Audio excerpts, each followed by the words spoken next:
Test 1, 2. Here we go. Rocking and rolling. Let's grab our friends. Bingo. Good morning, everybody. Good morning, good evening, good afternoon. Merry Christmas. Happy New Year. So good to be back with you all here for another beautiful day in OFA. Let's get that decline. That's good to go. So excited to be with you guys. I hope you had an amazing holiday season so far. I know we're almost through. You know, New Year's is in what, two days now, and finally we're back into the new year, back into the normal swing of things. So I'm really excited for that, but also really excited to be here with you guys today. Help you get over any hurdles, answer any questions, or anything slowing you down from having the success that you need. I'm really excited for this. Today is Tuesday, and that means it's Trey Day. So, from 11 to 12, this current hour, we're going to have an open coaching session. Ask me any question about anything that you have on your mind or stopping you from doing the thing. From 12 to 1, Trey Llewellyn's going to come in, and we're going to have an Ecom specific session. So only Ecom questions, but Trey Llewellyn is a master of Ecom, and he's going to share some great insights with us. So I'm excited to get into it, gang. We have an hour together where you can ask me any question you have about anything whatsoever. Maybe your marketing, your hook, story, offer, maybe your product, maybe your offer itself. Whatever questions you have, I'm happy to answer those. To ask a question is quite simple. Boom, just like dreaming. All you have to do to ask a question is raise your hand. At the bottom of Zoom, you'll see a little heart that says react. If you click the heart, a pop-up shows up and a physical button that says raise hand. You just click that button, raise your hand. That lets me know you have a question. A lot of people are here just to observe and watch and learn from their colleagues. So if you're here to learn, watch, and observe, it's absolutely amazing. But if you want to speak, ask a question, all you have to do is raise your hand. I see Dreamin' with the first hand up. So let's hop over to Dreamin'. Good morning. How can I help today? Good morning. I want you to check my offer. I have created my first funnel. This is the first time I'm using it since I have account for 1 year. Nice. And I have created it, but I don't know if the offer is the right offer, if I have put the right headlines. And second thing, I have some problems with Stripe also. Cool. Let's take a look. Can you share your screen? Yes. Just 1 minute. No problem.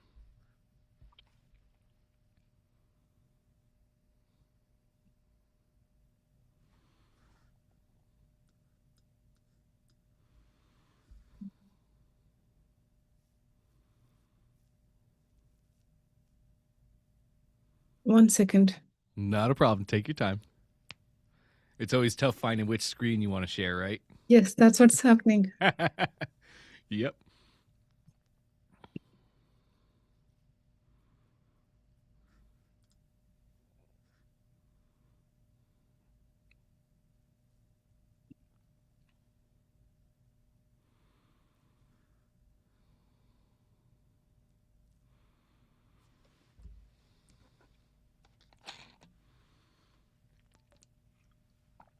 Bingo, I gotcha.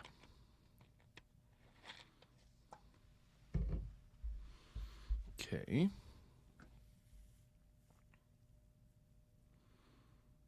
I'm actually building a premium selective teen fellowship, and the audience is teens, but the paying are parents will be paying. And I'm validating my funnel structure before scaling for ads. Great. And I love what you're doing here. An age-old question when people who do like youth events is, who's my customer? Who am I speaking to? Is it the child or is it the parent?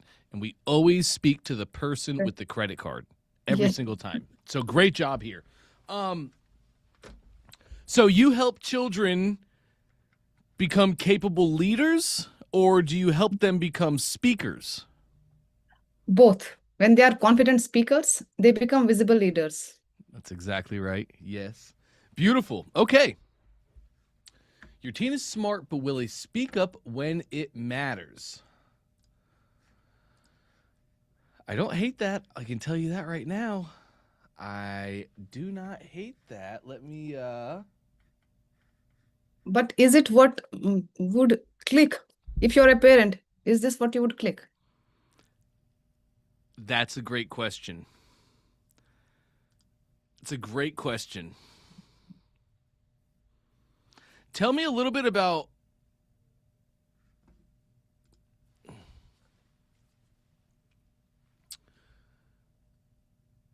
Okay, your child is smart, but will they speak up? What do you mean by that? Your child is smart, but will they speak up? I think when it matters. when it matters. I think in that statement, there's just so many questions that I still have. Are we talking about will they speak up when somebody's bullying them? Will they speak up when somebody's bullying another? Will they speak up when they see something going wrong? Like, what are they exactly speaking up about? I feel like it still leaves a lot of questions in my mind. So I'd love to know, what did you mean when you wrote that headline? I actually Will your meant, child speak up when it matters? yeah, I actually meant because there are opportunities in leadership opportunities, there are debates, there are social impact things which actually matter when you go to high school, when you go to college. These things matter up because there are so many teens who know, but they hide behind some other person. They do not speak up. And if they have some qualities, they have ideas, but they are not able to present themselves. The Mm, result is somebody else takes the seat which they actually deserved. But since they mm, did not have the courage to speak up when it really mattered, they were left behind. mm. But I think I am not able to convey that. Right. And this is marketing, right? It's how Yep. do I make a hook that conveys that? One Yes. sentence, 8 words that say that. So why don't they speak up? Do they not speak up because they don't have confidence in themselves? Do they not speak up because they don't have confidence in their answer? Or do they not speak up because they don't think that they're well spoken and speak well? Sometimes there is a fake confidence. That means the child can speak very confidently in front of parents. That's argument also and speaking also because it's a familiar setting. But when it's a school, when it's strangers, when it is a stage, they do not speak up. Mm. Mm. Let's say I have a teenage daughter. Okay. She's really good. I believe she's good. But when she goes to school, if the class is divided and a question is asked and she has to present her opinion, even if she knows, she does not speak. That's where Mm. I got the idea. She does not speak. She will come and she'll tell me, I knew this, but I did not speak because my heart was racing. I was so afraid. We were hiding behind each other. Mm. Okay, great. Okay, great. See, on the second page, I have written your teen is intelligent and capable, but freezes or holds back in unfamiliar or high pressure situations. School alone isn't building confidence or leadership, even though your child performs well academically.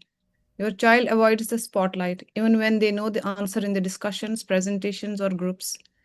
You believe confidence and clarity matters as much as grades, especially before high school takes rise. You are looking for something selective and serious, not another generic hobby class. Mm-hmm. I like those bullets. Great bullets. Okay, great bullets. Let's go to the top, please. I really like this. But I think this is not conveying the message clearly because when you Yes. also said were bullying in train in which setting, it raises that question. Yes, it does. Your teen is smart. Like when I hear that, when I saw that headline, the first thing that I thought of was bullying. Um, so getting a headline, getting a headline that conveys what we're trying to say and also invokes a little curiosity so that people are like, ooh, I have to register and I have to learn these secrets. Your teen is smart, but will they speak up when it matters? I'm curious.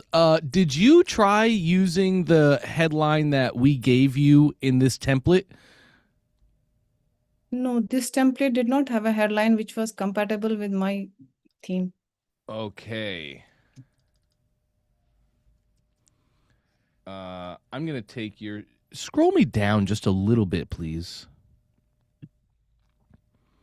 Keep going down. Okay.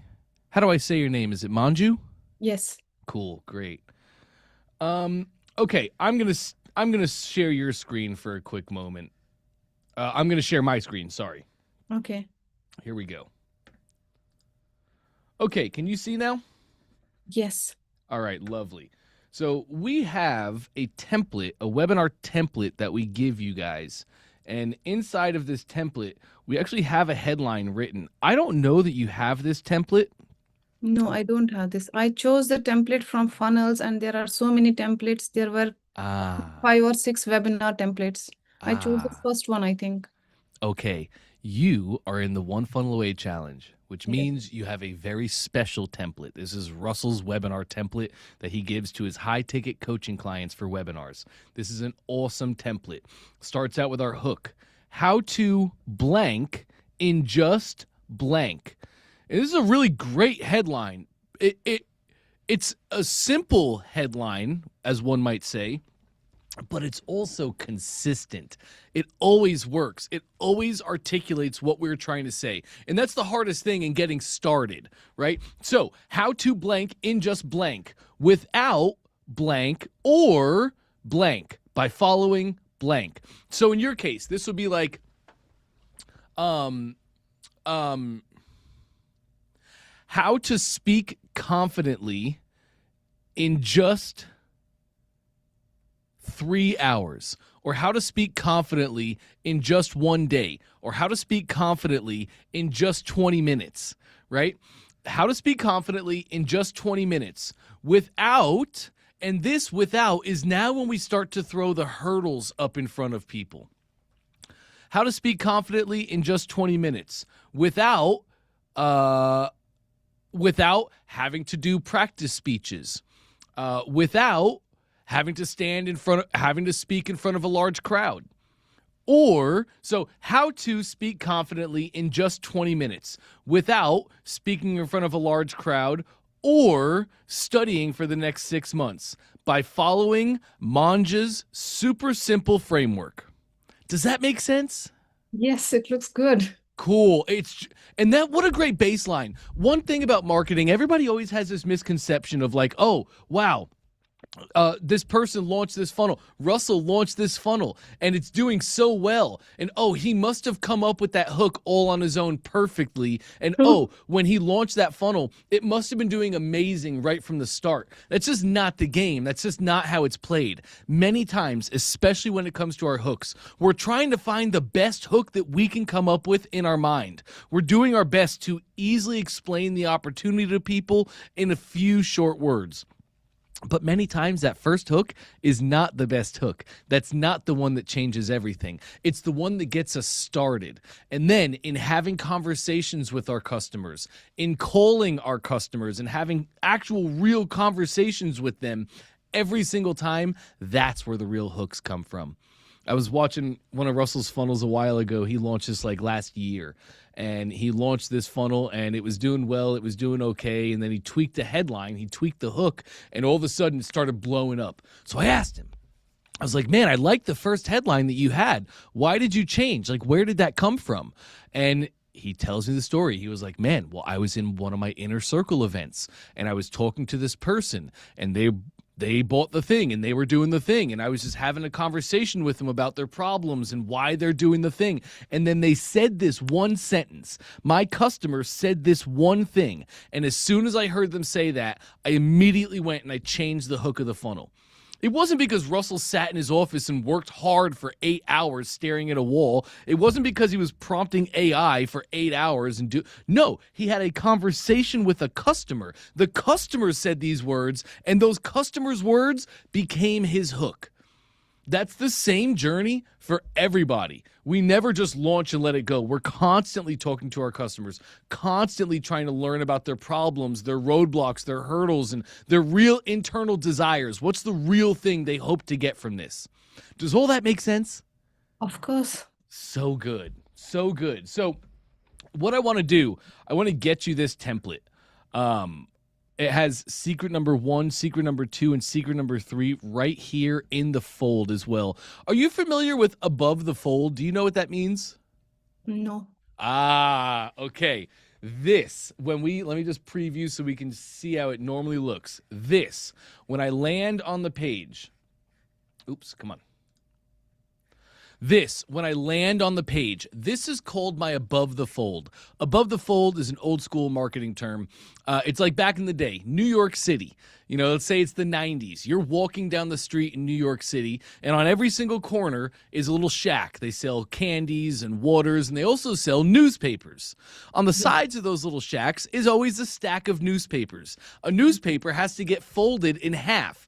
And what is showing on that newspaper in the above the fold, in the top half, the part Oh, that's sitting up, that's the most important. As people are walking by, that's when they look at the newspaper and they see buildings on fire. They see Godzilla shooting lasers out of its eyes. They see babies with 3 heads. That's where the real hook comes in. The above the fold is so important because as people are also our headlines.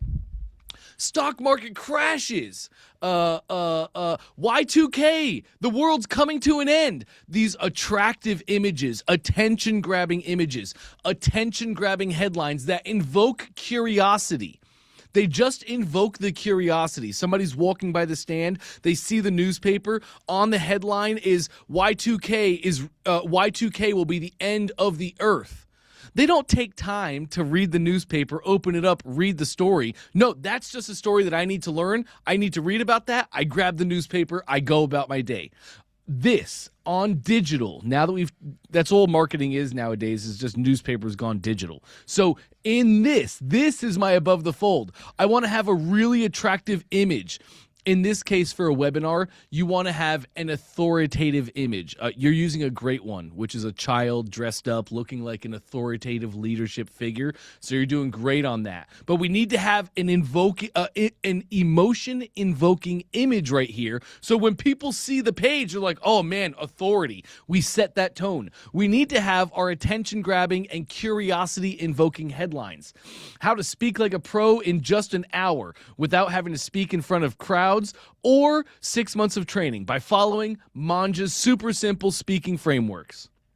Done. It's an attractive above the fold. It tells people everything they need to know in just one shot. It also has secret number 1, 2, and 3, which that's all that webinars are, as Russell teaches them. It's just you teaching secret number 1, secret number 2, secret number 3. It has all of this built into the above the fold. So what I want to do is I want to hop out of here. Nope,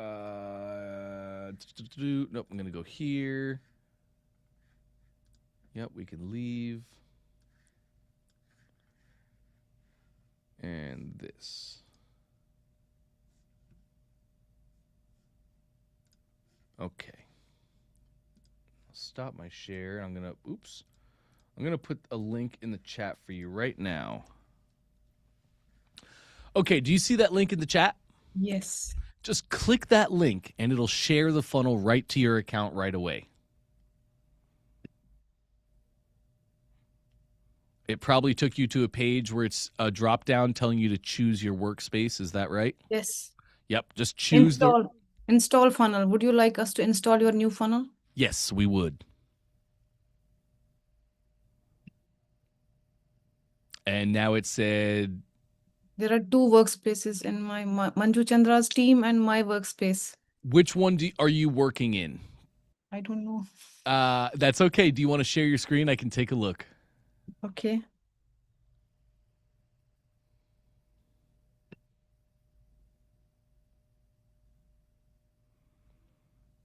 Okay.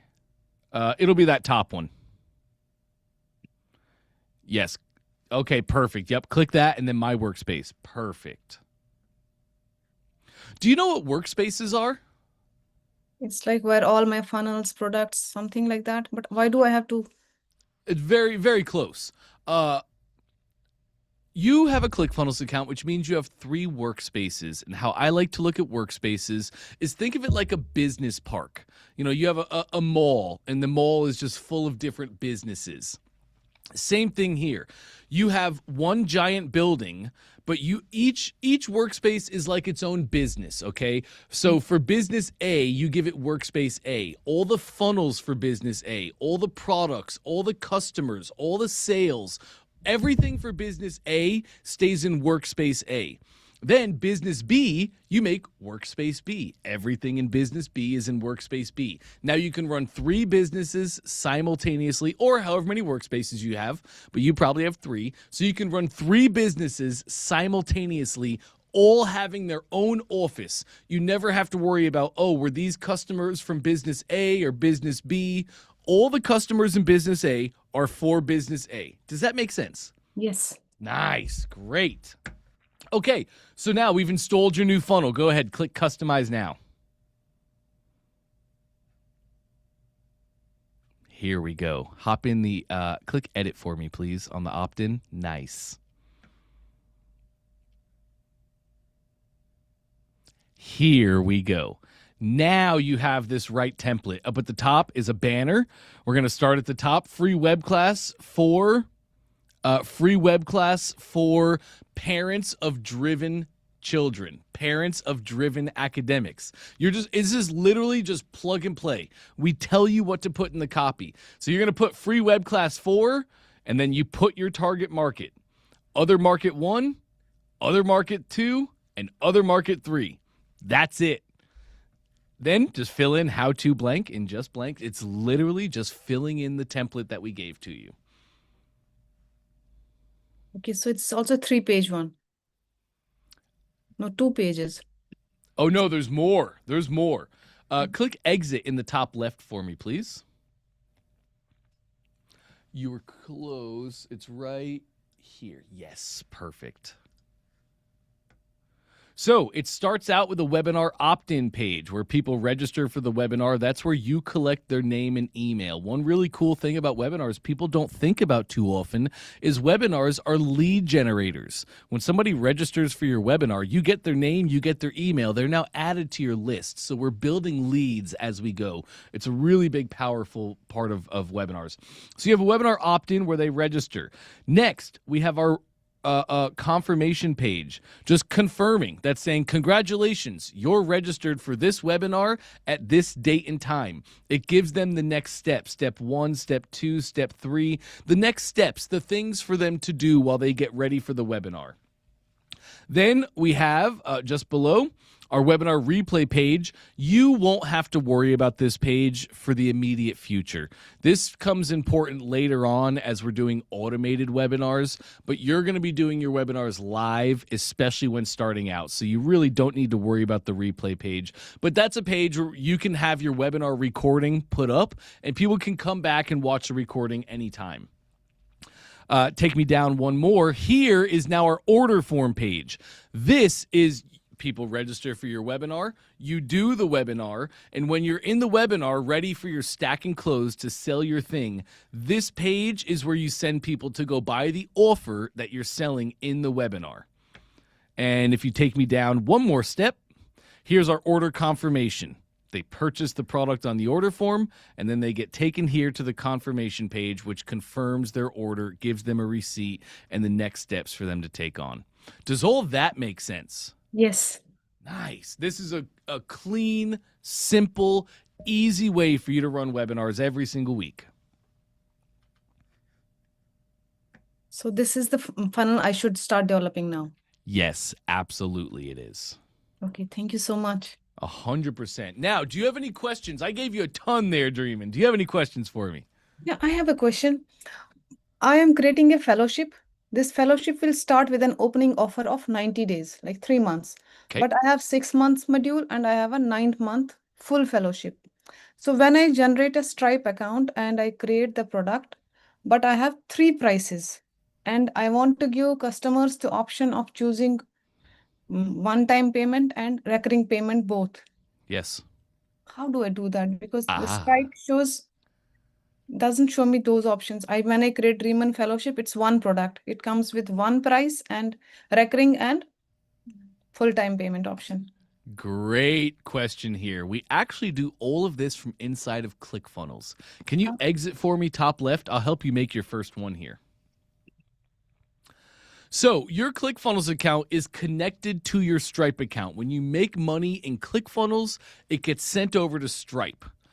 So inside of ClickFunnels is where you're going to make the products and the pricing that you want to sell. Go ahead to your products tab for me, please. Yes, all products. So you want to make a 3-month, a 6-month, and a 9-month. You want some of them to be payment plans and some of them to be recurring subscriptions, correct? Not recurring subscriptions. It's like, let's say you are opting 3-month course Yep, and you want to pay. Some parents, they pay one-time payment, yep, but some payments they want to pay monthly. yep. And after 3 months, you want to choose 6 months. And some parents, they don't want to choose 6 months, so we close it there. But for some parents, they want to go for 6 months. And some, they decide very early that we want to. I have students who are complete 9 months and some who are only for 3 months. They leave after 3 months. Yep. So the payment structure has to be flexible. Very good. We can do all of this. Scroll me up on this screen, please. Yeah, create product at the top. So first off, we have to choose, is it digital or physical? In your case, it's going to be all digital, correct? Great. And then give it a name. Let's name this the name of your fellowship dash 3 months.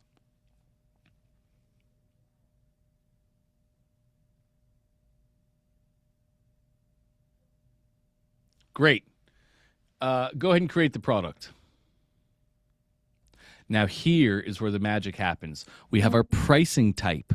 We could make this a one-time payment, but we want to make our 3-month program where they get billed once a month for 3 months. That is a payment plan. So now we just make the payment plan for this product. Go ahead and click payment plan for me. Nice. Now, what's the amount per payment? We're going to make this. Let's do this first. Charge customer every. Hit that box for me. Yep. It'll be month, and then put a 1 right here. So charge customers every month, 1 month. And how many payments will they make? This is a 3-month, so 3 payments. That's right. Now, how much monies should they pay each payment, each month? Let's say 249. 0.00? Lovely. Now go ahead and set that price. Bingo. Now you have this product. It is your 3-month product. And this is also, we made it a payment plan product. So what you would do is you would have one product that's a payment plan for 3 months, another product that is full price for 3 months. You would have the same thing for 6 months, a payment plan product and a full price product. These are individual products. Then you add them to the order form and customers get to choose, do they want 3 months, 6 months, 9 months? Do they want it full pay or payment plan? Does that make sense? Oh, it's definitely makes sense. Nice. Great. Thank you so much. Absolutely. Again, any monies you make in ClickFunnels, you set this up in ClickFunnels, transfers over to Stripe, your bank, you are rocking and rolling. Yes, I have one more question. Please. There is a domain available in ClickFunnels, like a website. Yes. Let's say my website is dreaman.com and I want to create a domain like join.dreaman.com because my website, it's not so organized. It doesn't have many facilities. Okay. Do I need to connect them both or this can work individually? Great question. So dreamin.com, that is a root domain that you bought. I'm going to take your screen share again just to explain this. And I'm going to go to my workspace settings. Domains. Okay. Here we go. Here's my root domain, commachaser.com. It shows with www. That's a whole explanation. www, how do I... It's a domain that you purchased. Yes, www technically is a subdomain, but www is always tied to the root domain. So you bought dreamin.com. Yeah. Dreamin.com is your root domain. And once you buy a domain, you can create infinite subdomains of that domain, which I've done. I bought commachaser.com. and I made subdomains, go.comma-chaser, course.comma-chaser, special.comma-chaser. All of these words before my root domain, these are all subdomains. And a subdomain is like its own standalone domain. I can have commachaser.com connected to one funnel and then go.commachaser.com connected to another. Each subdomain acts like its own root domain, and this really allows you to control your traffic properly and also just make quick subdomains that you can launch your funnels on so they're on your own brand, just like you said here. So, yes, does that make sense what a subdomain is for you and everybody else? Yes, it does. Cool. Really important to remember, they are like their own domains. They're like their own standalone domains. So if you want to share your screen again, I can help you make your first subdomain. We have a really cool process in ClickFunnels. It's super simple.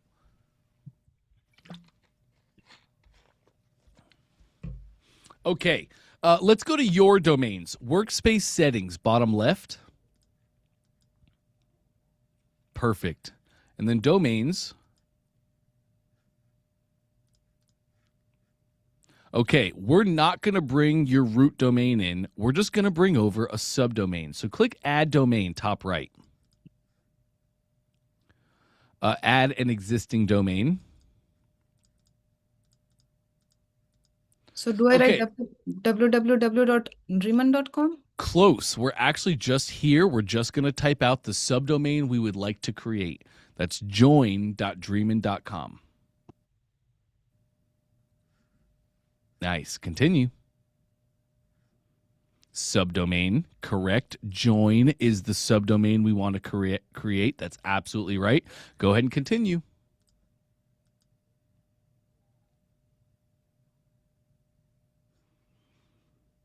All right. We can do the automatic setup. We're going to make all the records for you, do everything for you. It's super simple. Go ahead and continue now. Go ahead, continue. Where did you buy that domain? Google. Google. Yeah, great. This will be easy peasy. Just click continue as guest at the bottom. Yeah, currently it's with Squarespace. Nice. So all we're doing right now is we're finding out where that domain is. And then bingo, authorized with Squarespace. So you're just going to log into your Squarespace and you're going to give it access to make changes. ClickFunnels is going to make all the records. It's going to do all the work. Nice. Look at that. Look at that. Fantastic.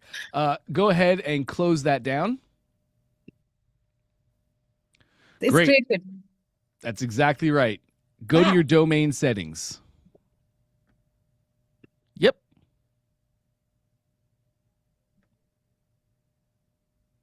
There we go. You can see at the very top here now we are still doing some work. We verified ownership. The records are set. Now we're just setting up your SSL. That's the S in HTTPS. That's your security.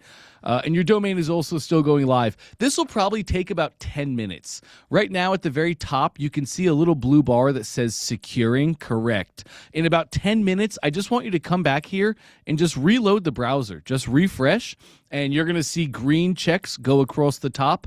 This will also go from securing to connected. Once you see it say connected, you're HTTPS ready to rock and roll. Then I can create it as per what I want, like a landing page. That's right. Or your webinar. You can just connect this join.dreamin.com. You connect that to your webinar funnel, and then that's the domain for your webinar funnel. Cool. Can I create many such subdomains? You can. As a domain owner, you own the domain dreamin.com. You can create infinite subdomains. Once you use a word, you cannot use it again. So you've already created join.dreamin.com. You can't make another one exactly like that, but you can make infinite subdomains.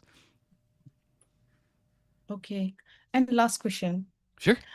In Stripe, I saw that if I am having a digital product, I have to pay sales tax. Yep. But is my product a digital product? I am going to give live sessions and there will be some assignments or backup videos, but it's not a course where they will just go and check the course and do it at their own pace. It's not like that. They have to join live lessons, and Mm-hmm. assignments or some backup courses or some video instructions will be in the modules. Will it be treated as a digital product for sales tax purposes? Yes, that absolutely will. It will be. Yep. You 100% have a digital product. It's like, think of it like a gym. A gym might have a physical product where people have to come into the gym and work with a trainer and do the thing in person. So that's a physical product. You still have a product. It's the exact same thing. It's just all done digitally. So you will still have a digital product. Okay. And how many workspaces can I create? 3. You'll have 3 Three. workspaces on your account. In another workspace, can I have like an e-commerce product if I have to have a product? You absolutely can. Yes. Okay, then I can have one more. Thank you so much. Now, in this workspace, you might end up having physical products that go along with your package. Like maybe you have a journal or a notebook so that people can have something to write their notes in. So you might have physical products in this workspace that go along with this business. If that's the case, feel free to sell physical products out of this workspace as well. But if you want to make an entirely new workspace that's only on Ecom products, you absolutely can. Thank you so much. I got a bundle of information today. Awesome. Glad, Dream, I'm really glad. Hey, do you want to go check out your offer? Yes. Let's take a look at your offer. Let's see what we have so far. How do I go there? We're going to hit back at the top left again. And then let's go to your funnels. Great. And then take me into your original one. That'll let me see the offer. Have you made your offer stack yet? I don't know what you mean by that. Ah, okay. If I'm assuming correctly here, you're just starting OFA, is that right? Yes. Okay, so you haven't made it through all the trainings with Russell yet then. No. Okay, do you know how to get to those trainings? I think so. I have so many tabs open, and in one tab that's also open. Okay, let me show you how to get to the training, because it's the knowledge that we have. Anybody can have a webinar funnel, but making sure we do it the right way is so important.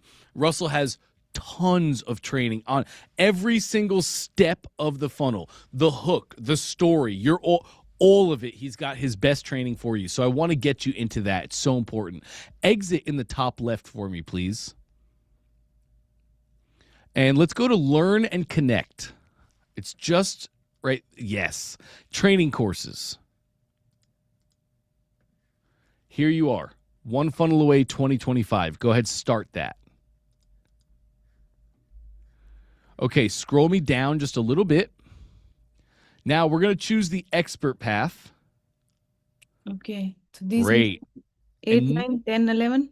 That's exactly right. So week 1 is for everybody. Ecom or expert, doesn't matter. Week 1 is all about the belief. It's the why behind what we're doing. And the why behind what we're doing is so important. Whether you have immediate success and you need to tap into your why years down the road, or you don't have immediate success and you need to tap into your why immediately. The why behind what we're doing needs to be so strong that it gets us through the hard times. So week 1 is all about your why. And it's unbelievably important. Now, weeks 2 and 3, mission 8 through mission whatever else. Scroll me down just a little bit. There. This is your meat and potatoes of the webinar. Week 4 is all about traffic. So week 1 is about belief. Week 4 is about traffic. These are the extras that you need to really have success. But the meat and potatoes of learning what a webinar is and how to actually run a real webinar because it's not enough to just turn on your camera. There's a right way to do a webinar, right? There's a right way to persuade people. There's a right way to sell. So to find the right way of doing all that, I'd love for you to just live here in missions 8 through 21. Like for instance, we talk about offer.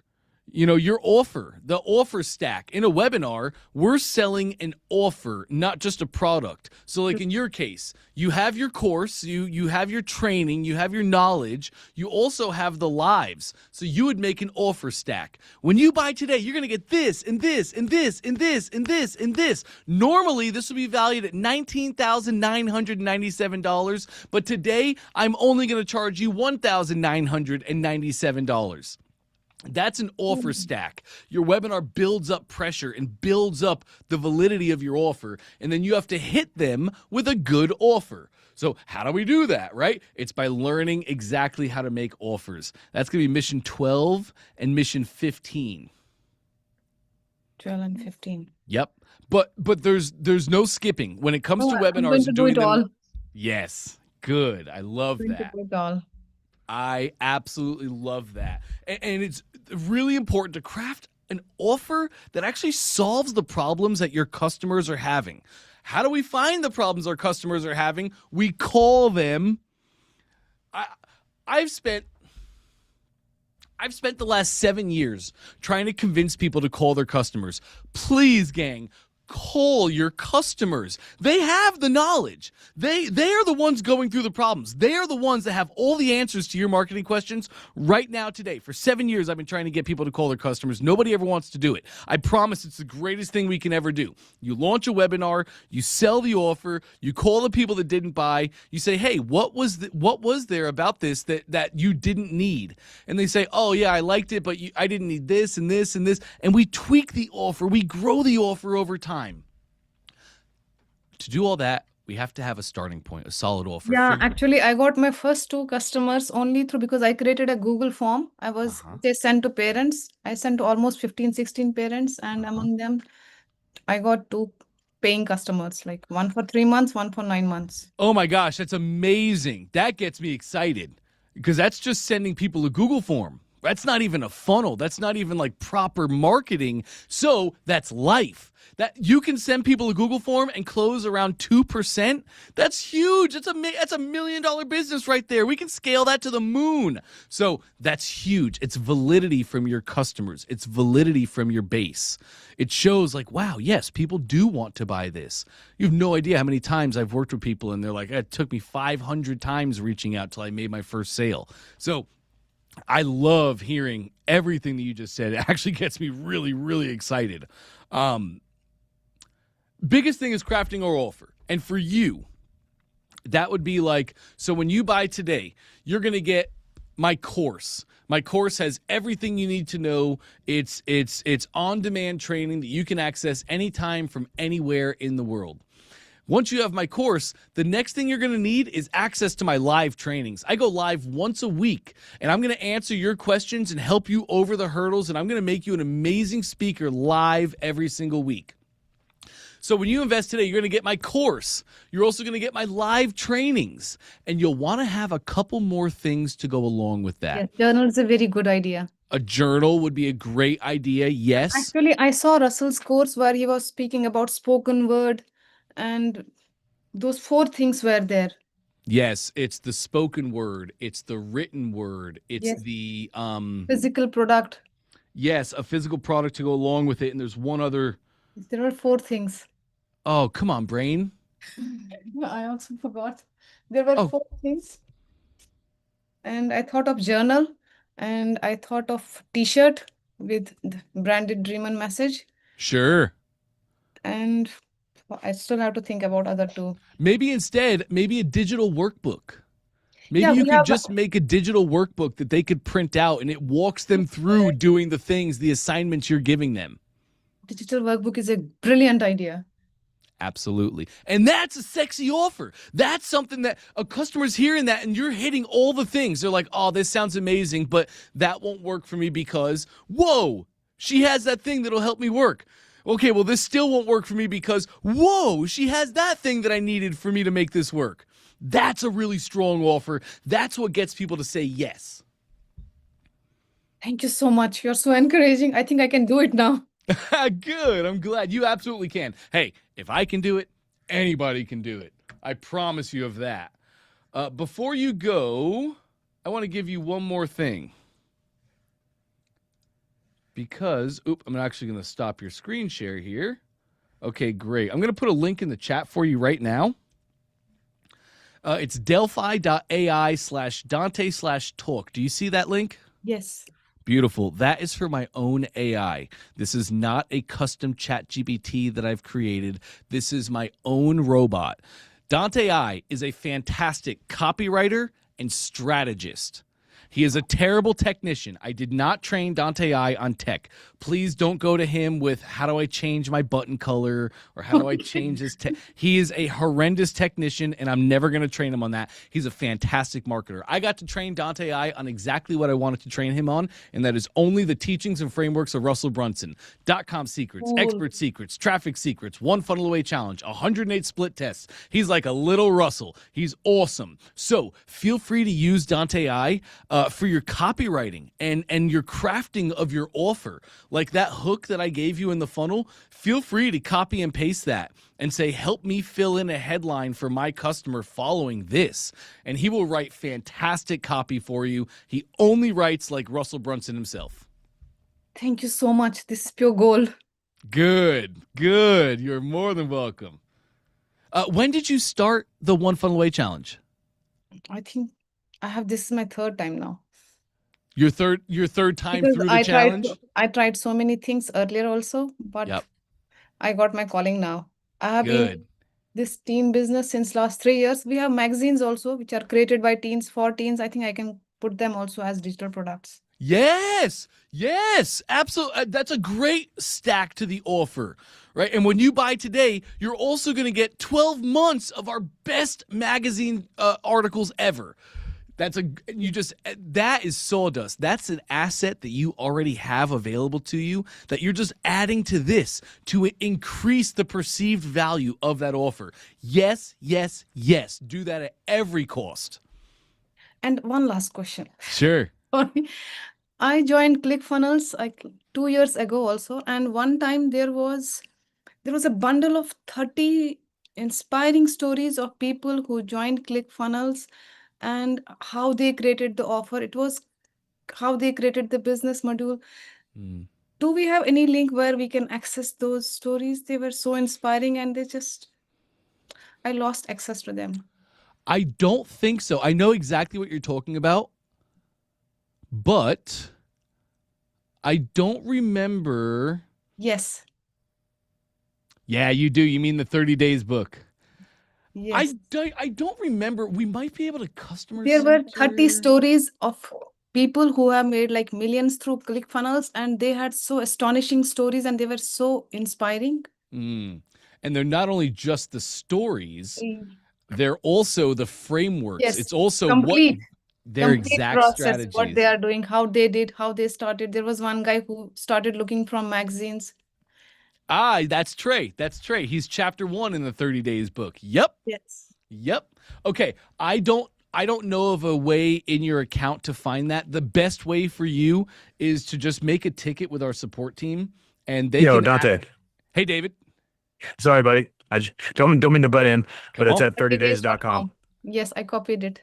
Thank you so much. Will that give her access to the book for sure? Yeah. Okay, cool. So you can go to 30days.com and get that access. Also, though, feel free to get with our tech support team and our customer service team, because you probably have other stuff that you've been given access to that you might not have links to, and you might have also forgotten about. Happens all the time when ClickFunnels makes an offer. We don't just sell you ClickFunnels, we sell you a bunch of cool stuff, right? And then when you lose links and forget what you have access to, it's very common. So feel free to get with our team, and they can get you access to everything that you've purchased. I have no idea what I just did there. That was crazy. Anyway, to get with our support team from anywhere in your ClickFunnels account, you always have a help button in the top right. If you click that help button, a little pop-up's going to show up, and you just say agent.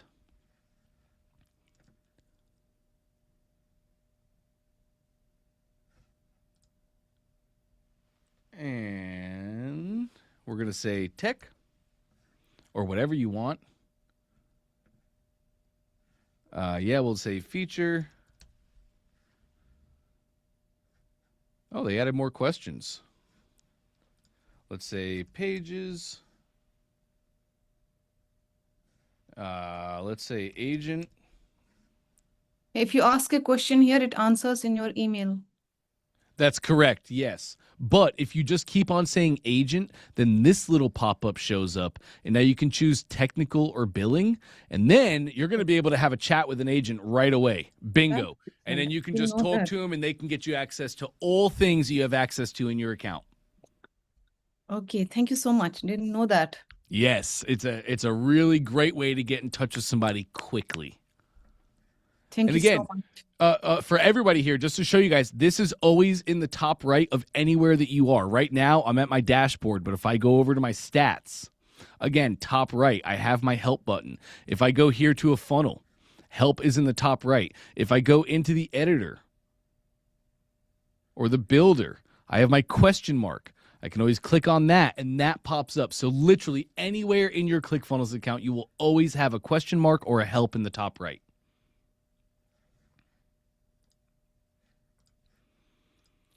All right, stop this. Okay, beautiful. Great questions today, Dreamin', and great to meet you. We're going to have a lot of fun together. Thank you so much. My pleasure. Okay, Marie's next. Hey, Marie, good morning. Hi, Dante. Good morning. Happy holidays. How are you? Happy holidays. I'm fine, thank you. Good. So the last time my funnel stopped working and you said I should contact support for that, which I did. So I recreated a different one, and I want you to just walk through and see, because I really want to launch it by next week. So I don't know what I've done and what is not, not done correctly. Let's do it. Go ahead and share your screen. Thank you. Give me a minute. And Trey only has an hour with us today. He has I know, a he'll be thing he here has to get soon. to, so I'm going to start with him exactly at 12 to make sure we Yeah. keep our time. Yeah. Hopefully it doesn't take a lot of time. Okay, I got you. Let's go to your account. Bingo. Yeah, it's this one. So basically there's something that when I look at it from my phone, it shows sponsored by ClickFunnels at the bottom of the page. Ah. And you want that gone.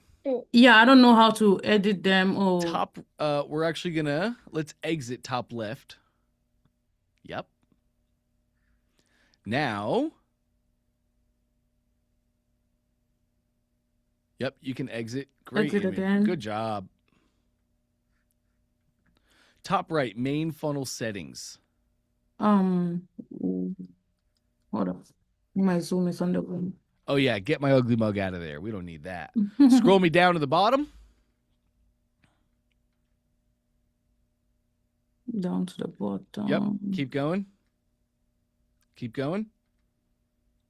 Hide powered by ClickFunnels badge. We're going to toggle that on. Okay, right here. Yes. Update. Update. Now the badge is gone. Nobody will see it on desktop or mobile. Really quick, let me share with you what that badge is. People always think, oh, ClickFunnels is trying to take my customers. No, we're not. That's an affiliate badge of yourself. So if anybody ever clicks on that badge, maybe they see your webinar and they're like, oh man, this is awesome. How did she create that? They see powered by ClickFunnels. They click on that. They're like, I want to make that too. They start an account. That badge is tied to your affiliate link. So anybody that starts an account under your badge, you get 30% commissions every single month on them. Oh. Yep. Hey, stop. Okay, Hold on. now I want to look at your sales page. Preview the page for me, please. Sorry. Your sales page. Let's preview. The sales page? Yes. Okay. Yep, your first page. You can just preview that first page. The first one or the second? The first one. Okay. And preview. Beautiful. Okay, stop that. It's okay, baby. Okay. Hold on now. I really like what I'm seeing here, but we want to make everything a little bit smaller. Reason being, what's your zoom on? Are you on a Mac or you're on a PC? No, I'm a PC. Press Control and then the minus symbol. Control minus. Okay, so you're at 90 now. Okay, this is Stop! this is typically what screens are going to be shown on. I'm so sorry. You're okay. Take your time. It's okay. Don't cry. It's okay. Okay. Hold on. I got some of my own. You're A-okay. Take. It's okay.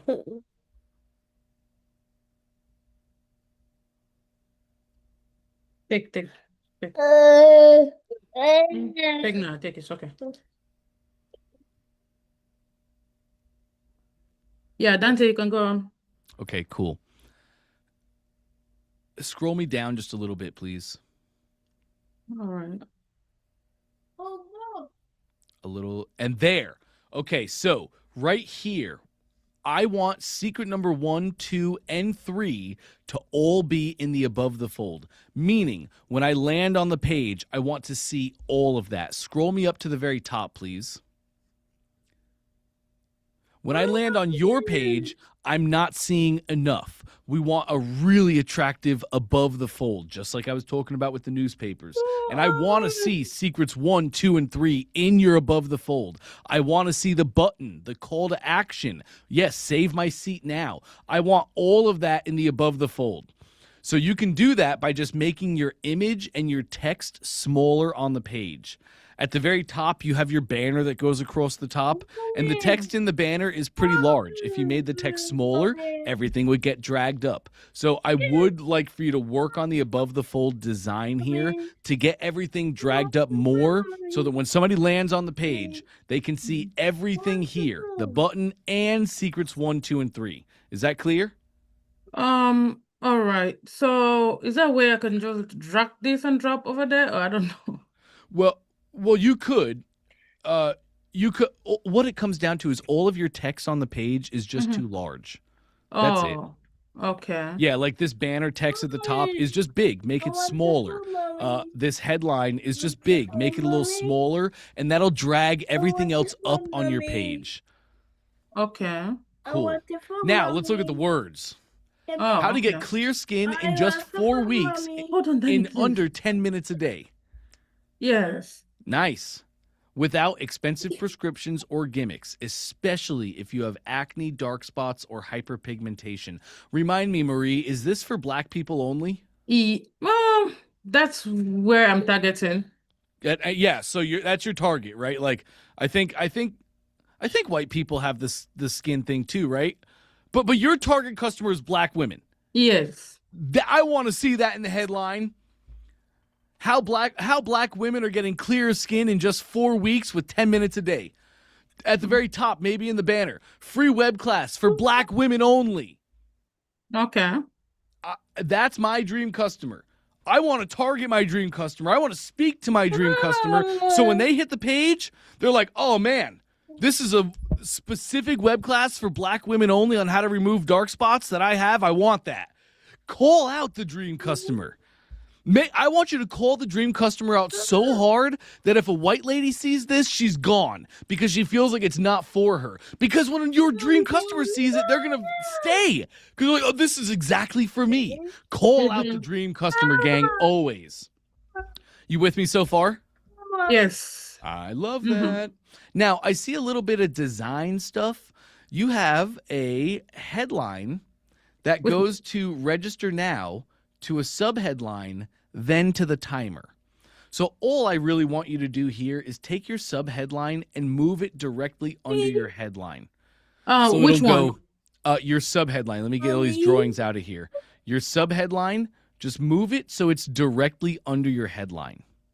This subheadline, Yes. move it under here. Correct. So then it's headline, subheadline, register now, timer, and then the opt-in.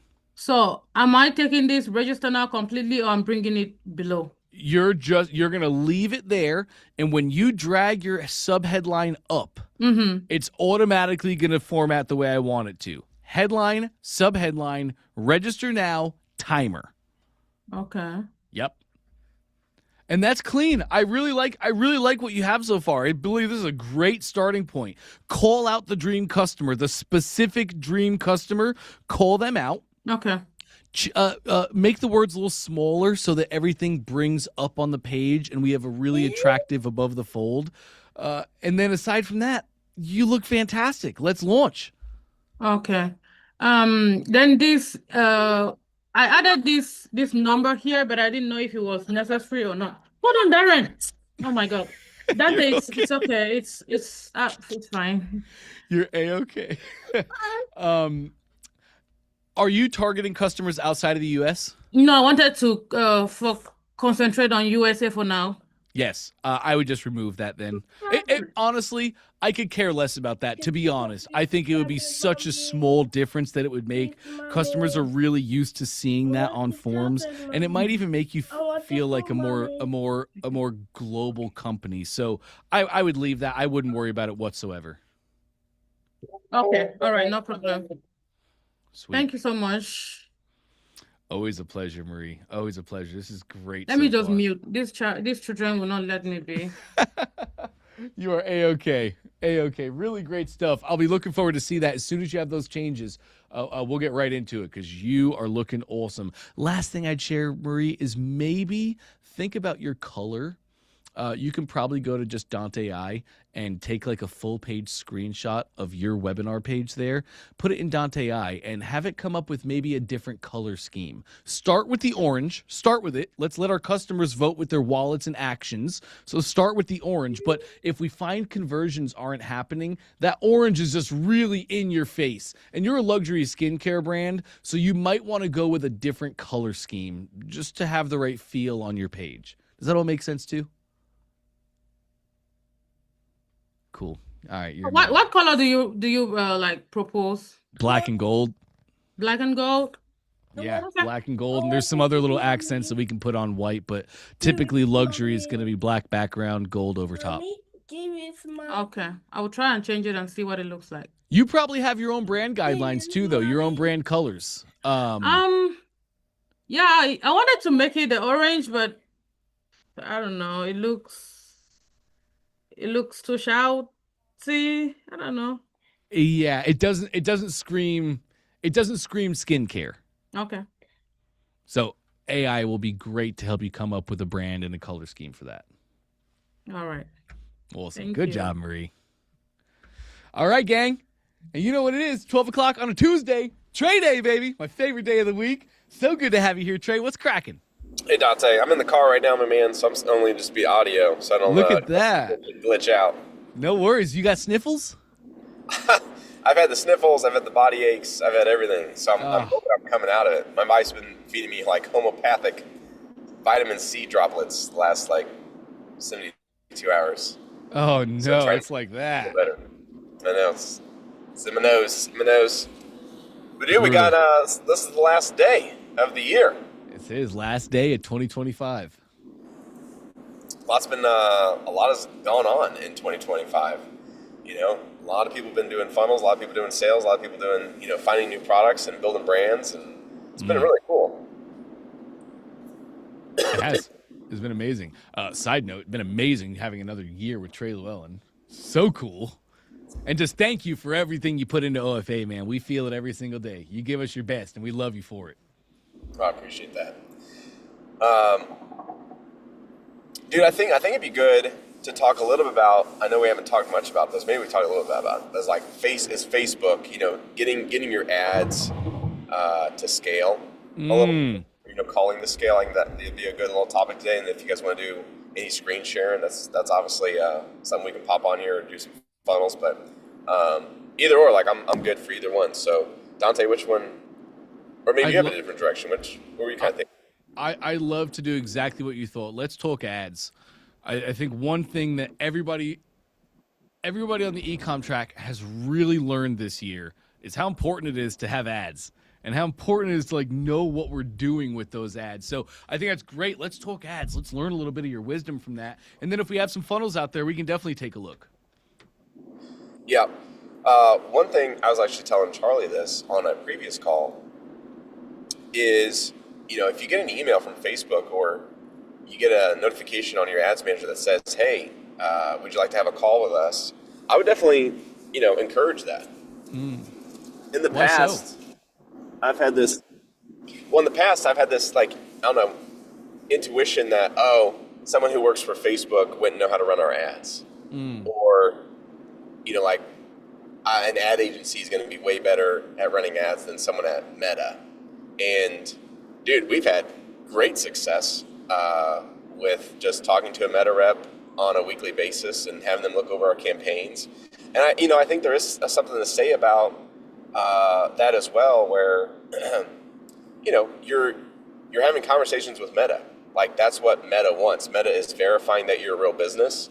Meta is verifying that you're selling a real true product or a course, and you're listening to their advice, to spend money on their platform. So I feel just with that, you're going to get a little bit of an edge versus going with like a Facebook agency or something. That's just my personal opinion. And you don't mean an edge like, excuse me, you don't mean an edge like, oh, Facebook is now going to put a flag on your account and favor you and give you lower CPMs. You just mean you have an edge of like, what you're doing and what you're setting up and why it and how it's all supposed to work. Whereas your competition is just paying agencies and they don't know anything that's actually happening. They don't really even know if the agency is doing good or bad. Is that what you mean? I meant the first one that you mentioned. I feel that Facebook does give you a little bit of a hand saying, hey, you're putting your best foot forward. You're working with us. You're on calls with us. Because he's like, when we're on our Facebook calls, they're taking notes. They're updating what we talked about, how much we're spending, that we doubled the budget. They're putting all that in their system. And Facebook, in my opinion, likes to see that. Like, okay, here's someone who's taking our advice, doing what we're telling them to do. So, yeah, let's make sure the account doesn't go restricted or go. This is probably one of the first years we spent a good substantial amount of money, and Facebook didn't turn off our business manager. That's been something for us for business where we'd be on a great runway, we'd be scaling, increasing ad,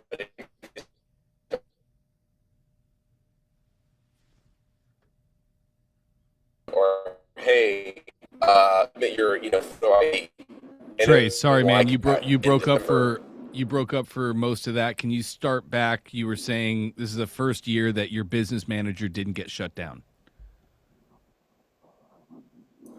Yeah, let me call in. Smart. Let's see how I do that. Yeah, let me call in real quick.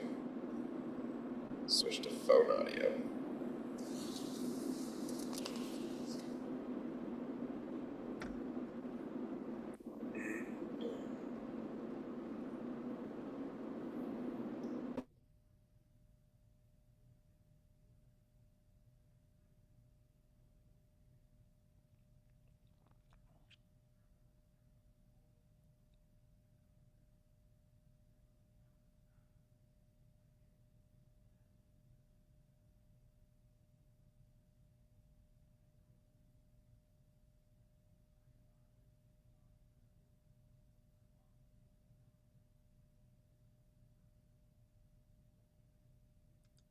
Oh, there we go.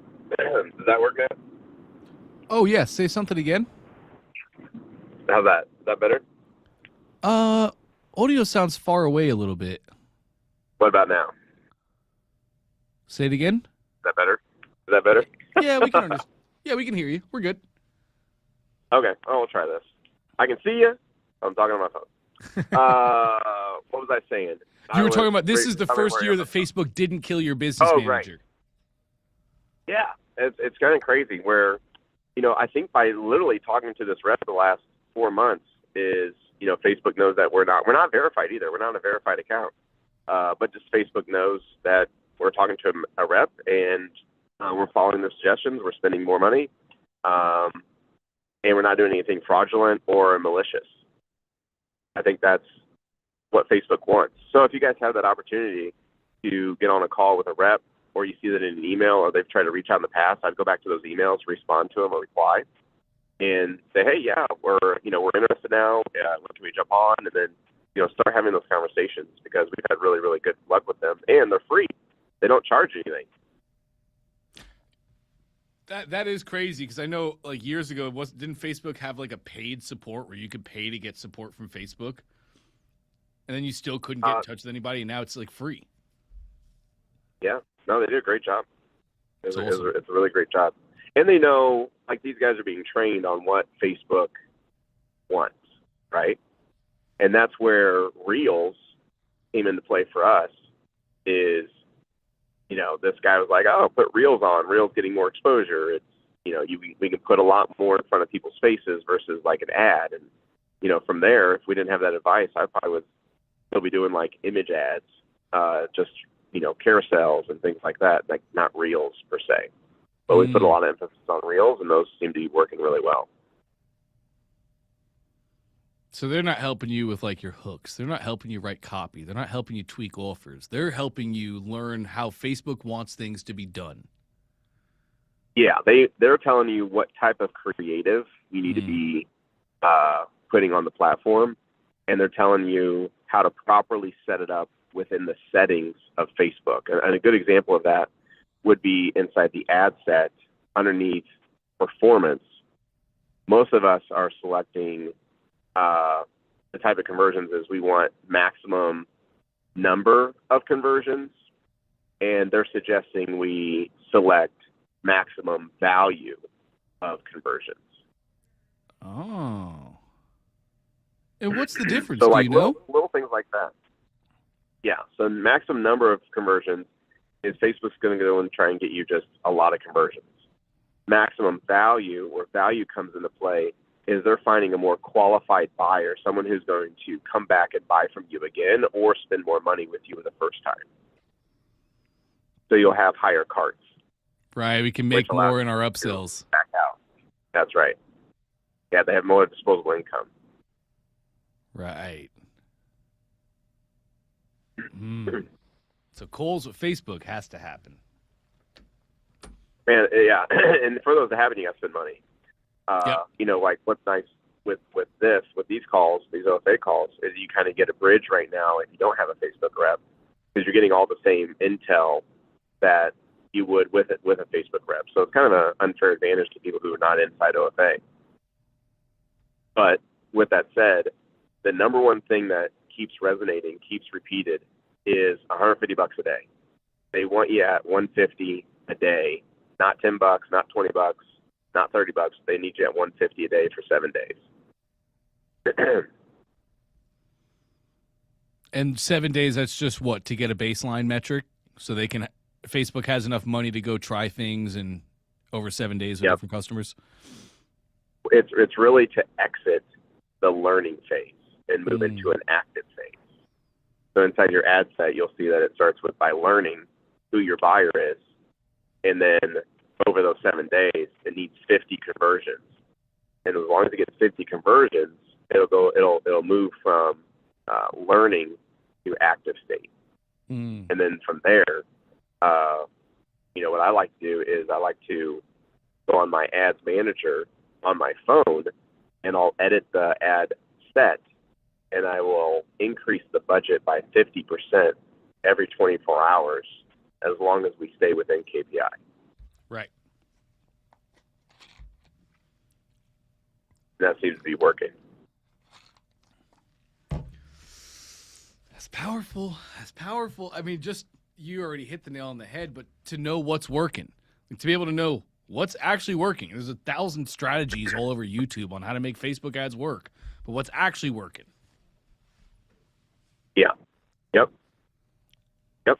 It's huge. Once you get past $500 a day, you're outpacing big brands like Ralph Lauren. Really? You're winning the auction sites. That's what I'm told. It's amazing.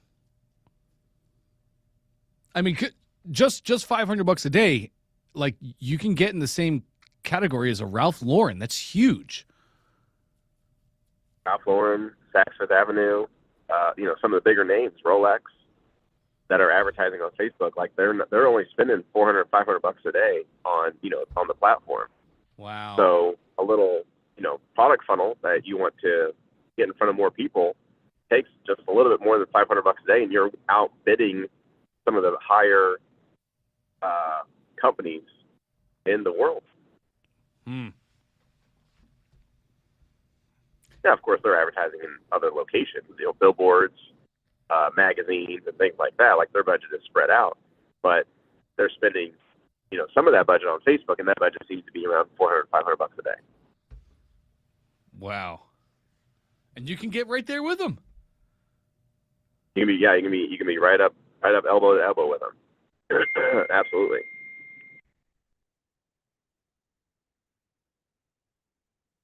Wow. So did you have, aside from reaching out to Facebook and talking to the reps and doing the whole thing, did you have any other big revelations? Because I'm sure your traffic is done. You probably turned most of your ads off. No, our ads are. Wait, what are you talking about?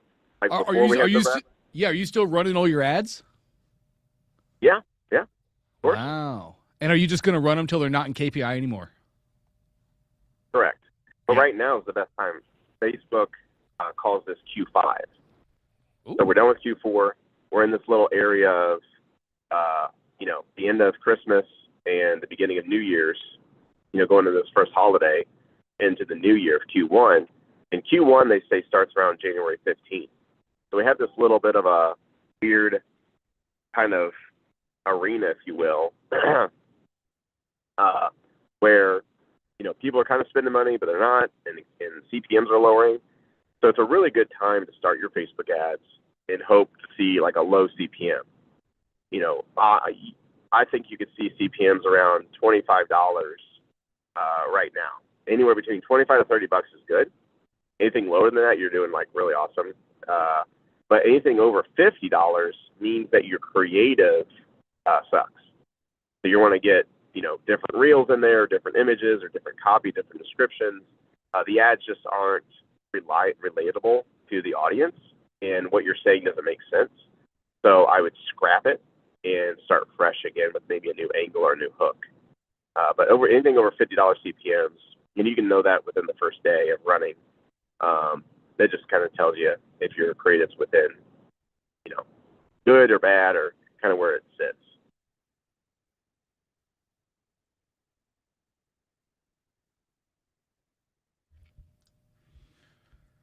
Sorry about that. I had to step away for a moment. Yeah, I was just talking about the KPIs around your CPMs. Like, if you're over $50 CPMs, your creative probably stinks. If you're under that, you should be seeing around $25 to $30 CPMs, which means your creative's good. I'm hoping to see in January, $20 CPMs. $20 CPMs would be fantastic. $20 CPMs, that puts you probably profitable on the front end, huh? Yeah. Yep. Sure does. That'd be huge. That's a beautiful thing. If you can be profitable in scaling and selling in January, February, March, like you're ahead of the market. Most of the things that do well during January, February is, people who want to lose weight, people who want to look better, change their life kind of thing, biz op opportunities, I need to make different financial advice. But things like, I don't know, gardening or roulette or, different things like that, harder to sell. Like people aren't really thinking about it. But you have those lower CPMs, so you can still get in front of that audience and hopefully make a conversion while everybody's sleeping.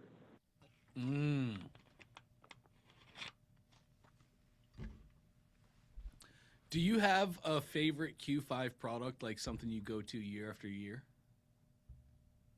No. No. We don't. No. Just, whatever sells. Absolutely.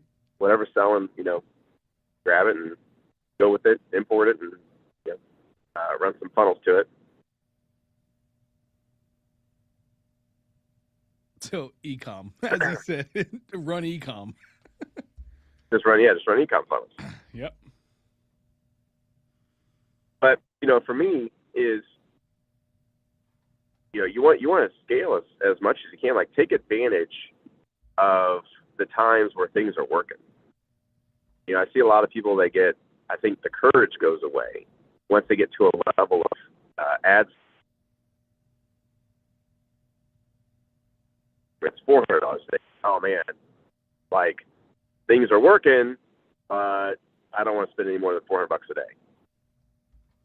That's where you won't really grow because you're hitting your limit of comfortability, not the limit of scale. So if you can get past that and say, okay, hey, everything's working. We're break even. We're gaining customers. We're profitable, but we're slightly negative, and we're getting recurring members. Let's keep going. Let's keep upping the budget and seeing where the critical mass is with Facebook.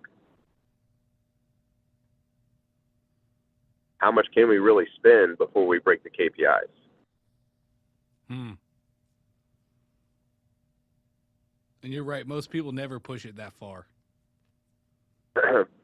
Big players do, or the people who are running a campaign for a larger company. They might, because it's not their money. But when it's your money, it feels different.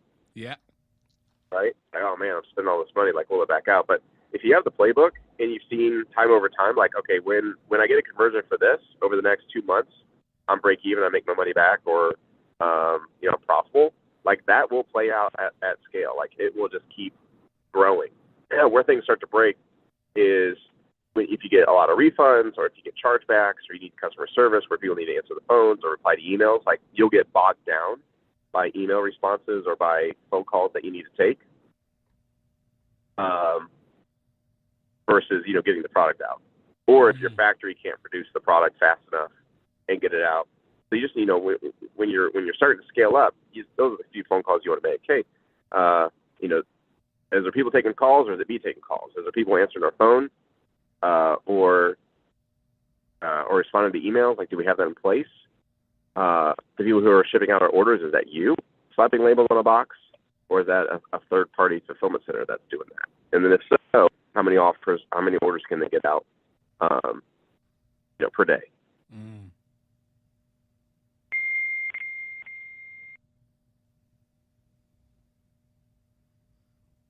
Trey, does Facebook know when you fulfill orders? Like how fast you do that? They do not. Oh. Right. Yeah, they don't have any. They don't have any eyesight on that. All right. Great question. Yeah, but $150 a day is your starting point. No more is the $10 or $5 starting ad budgets. Like, you guys got to be at $150 a day for 7 days. You just got to lock that in, or else someone else who's willing to spend the $150 a day is going to win the auction. They're going to win the conversion, and then they're just going to be able to scale more because they're willing to put the $150 out in the first place. And that's what Facebook wants to see. Facebook doesn't have confidence in the store owners that are putting $5 or $10 a day on Facebook anymore. They're wanting $150. Yep. So does it have less to do with the learning phase and more to do with the the auction? I think it's both. I think it's auction and getting like those 50 conversions. Like, they need 50 conversions in a 7-day period in order for the algorithm to kind of know who the audience is that you're trying to attract or get to convert.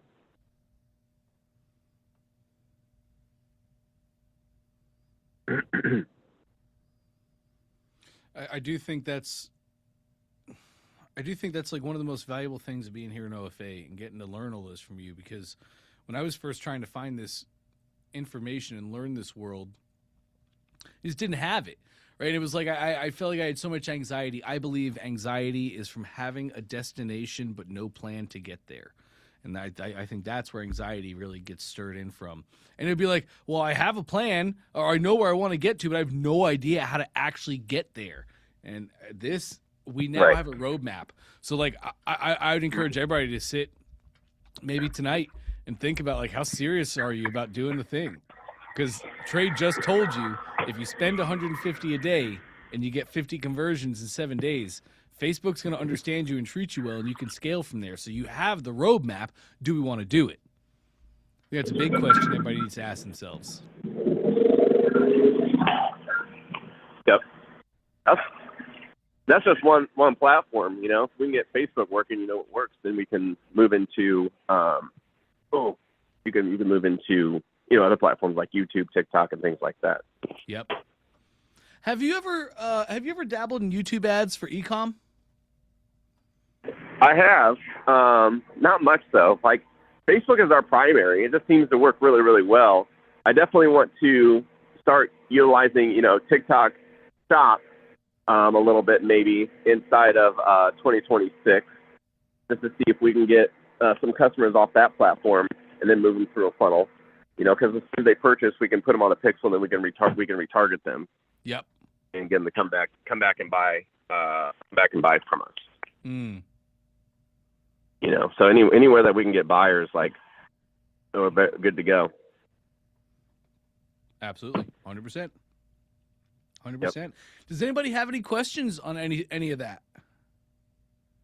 If you guys do, feel free to just unmute. We can talk about it.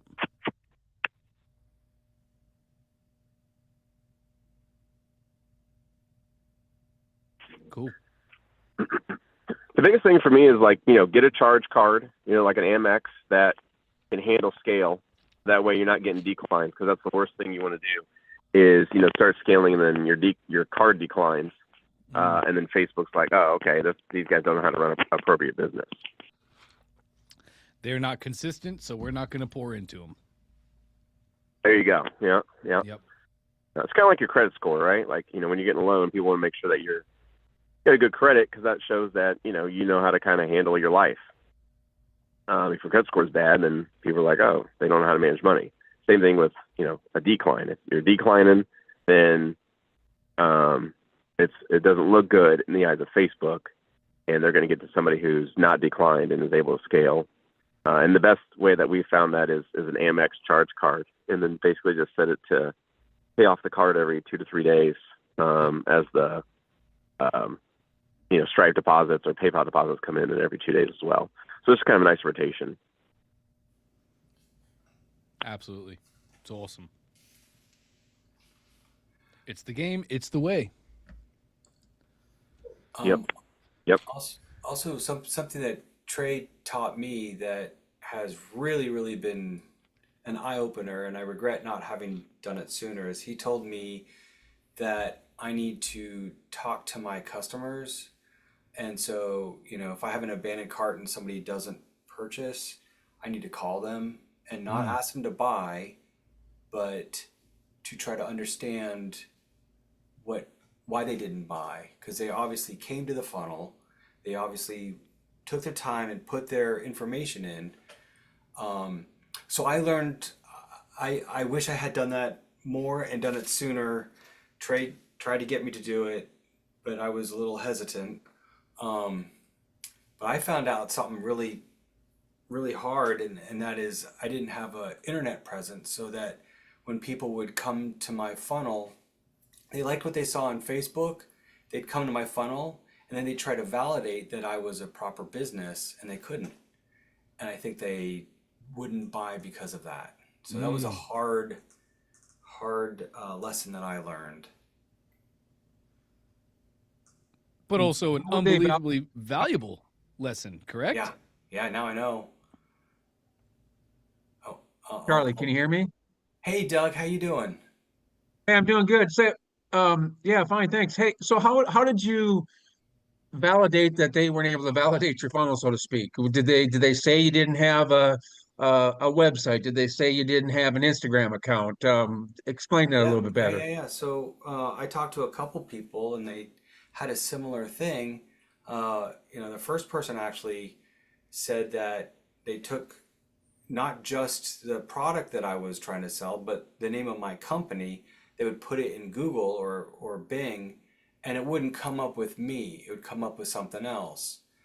And, that's a big red flag right there. If I was them and I did that, I probably would be hesitant too.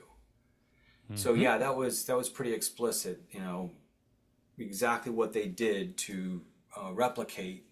And I replicated it. I did the same thing, and yeah, I don't come up. So yeah, that was that.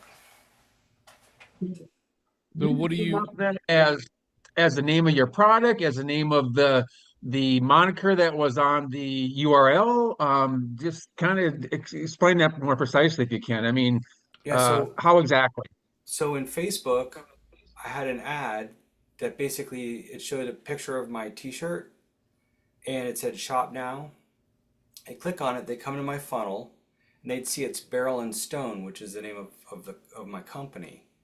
And so they would copy Barrel and Stone, part of the URL, or however they got it, put it into because one guy wanted to see what else I was selling because he liked this shirt. He wanted to see what else I was selling, and nothing came up. So yeah, does that make sense? So he look at the URL, right? When you go to shop now from Facebook, it'd go to my funnel, which is a URL at the top of your browser, and you could take the first part, which is the name of the business, the domain name, copy that, and try to see what else. Yeah, does that make sense? Yeah, it does. I mean, that's kind of the way I thought you were going on that. Do you think the average person uh, is doing that? And then I guess the question for the team is, um, I know we can fancy up our domains or URLs, how to do that so that because if you're doing a lot of funnels and you're doing a lot of subdomains or whatever, how do we target that to make sure that it's consistent across the board and that we don't get these people, what I'm saying, lose sales because somebody might scrape our URL, so to speak, if that question makes any sense, forward thinking. Yes. What it comes down to is just making a brand. This happens all the time, Charlie. We make a funnel and it's like, oh, wow, the funnel's working, but we haven't really made a brand yet. We made the funnel, but not a real brand. So it's a simple fix, gang. It's just make your site. You can make sites and ClickFunnels. Just make a site that is on your root domain, barrelandstone.com. So when people go to that, it goes to a site that talks about your company, why it was founded, all the cool things, has some t-shirts on it. And then make social medias. Make your Instagram and your TikTok and your Facebook. And then as people go search those things, they see you're a real brand. Done. And yes, it's very common. I think you asked this, Charlie, or Doug did. It's very common. That's how people buy. People are smart. They're savvy consumers these days. It's nothing for them to go look up a company. Okay, well then I kind of doing that part right, but I'm not to the part where I've got the product validated and that kind of stuff yet. I mean, I do have the Instagram, I do have some YouTube, but I got a website or landing page. So I guess it's just kind of based, like you said, on the domain. So uh So one other but if thing, your social media though isn't got the same domain name, you see what I'm saying? I'm just trying to like I guess everything just has to be as congruent as possible because social media accounts can, depending on what's available and stuff, of course, you might not have the same thing across the board You just besides hit like a website or a landing page. you just hit the nail on the head. It's just consistency. You want to be consistent across all platforms. You want to have the same name across all platforms.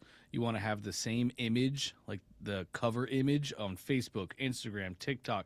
You want all that to be the same. And that's just your brand that you build up across all socials. Charlie, I think you were All saying right. something.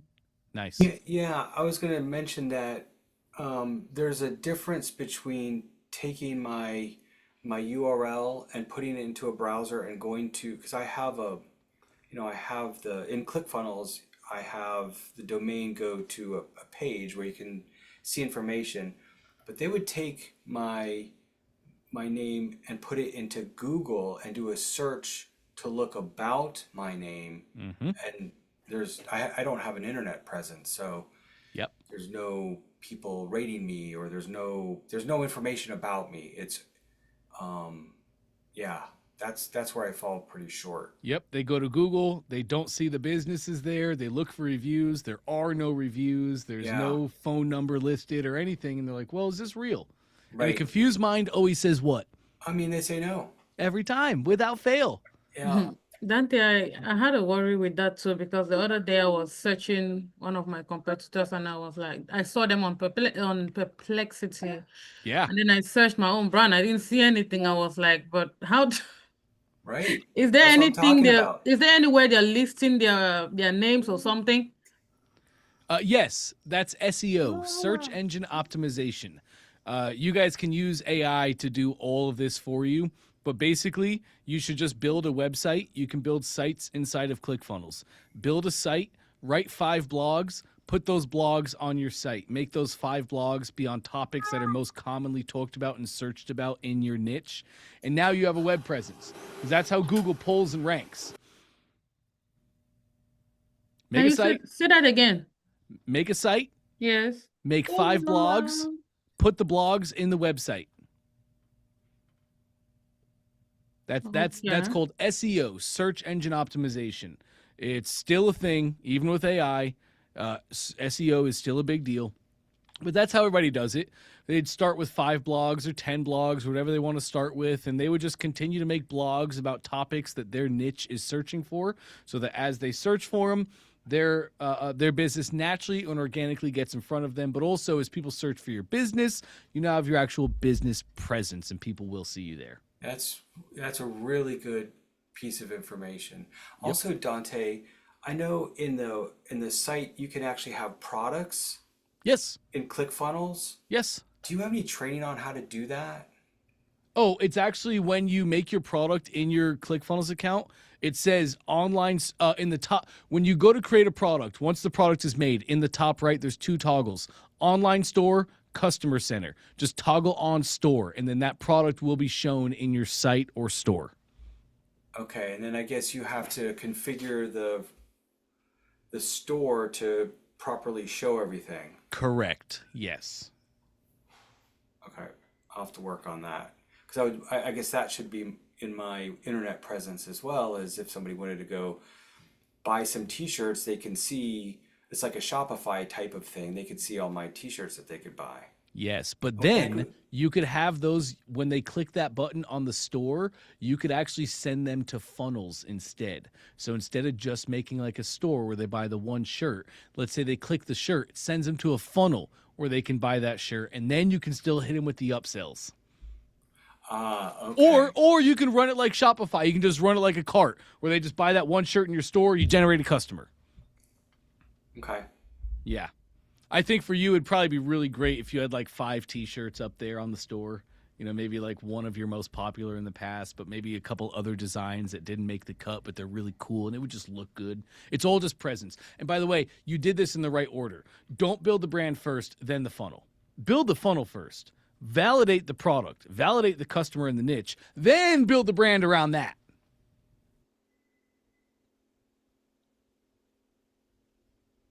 Nice. Or Trey, do you agree or disagree or have any inputs on that? He's like, no, dude, keep talking. I'm in a low spot for service. Keep going.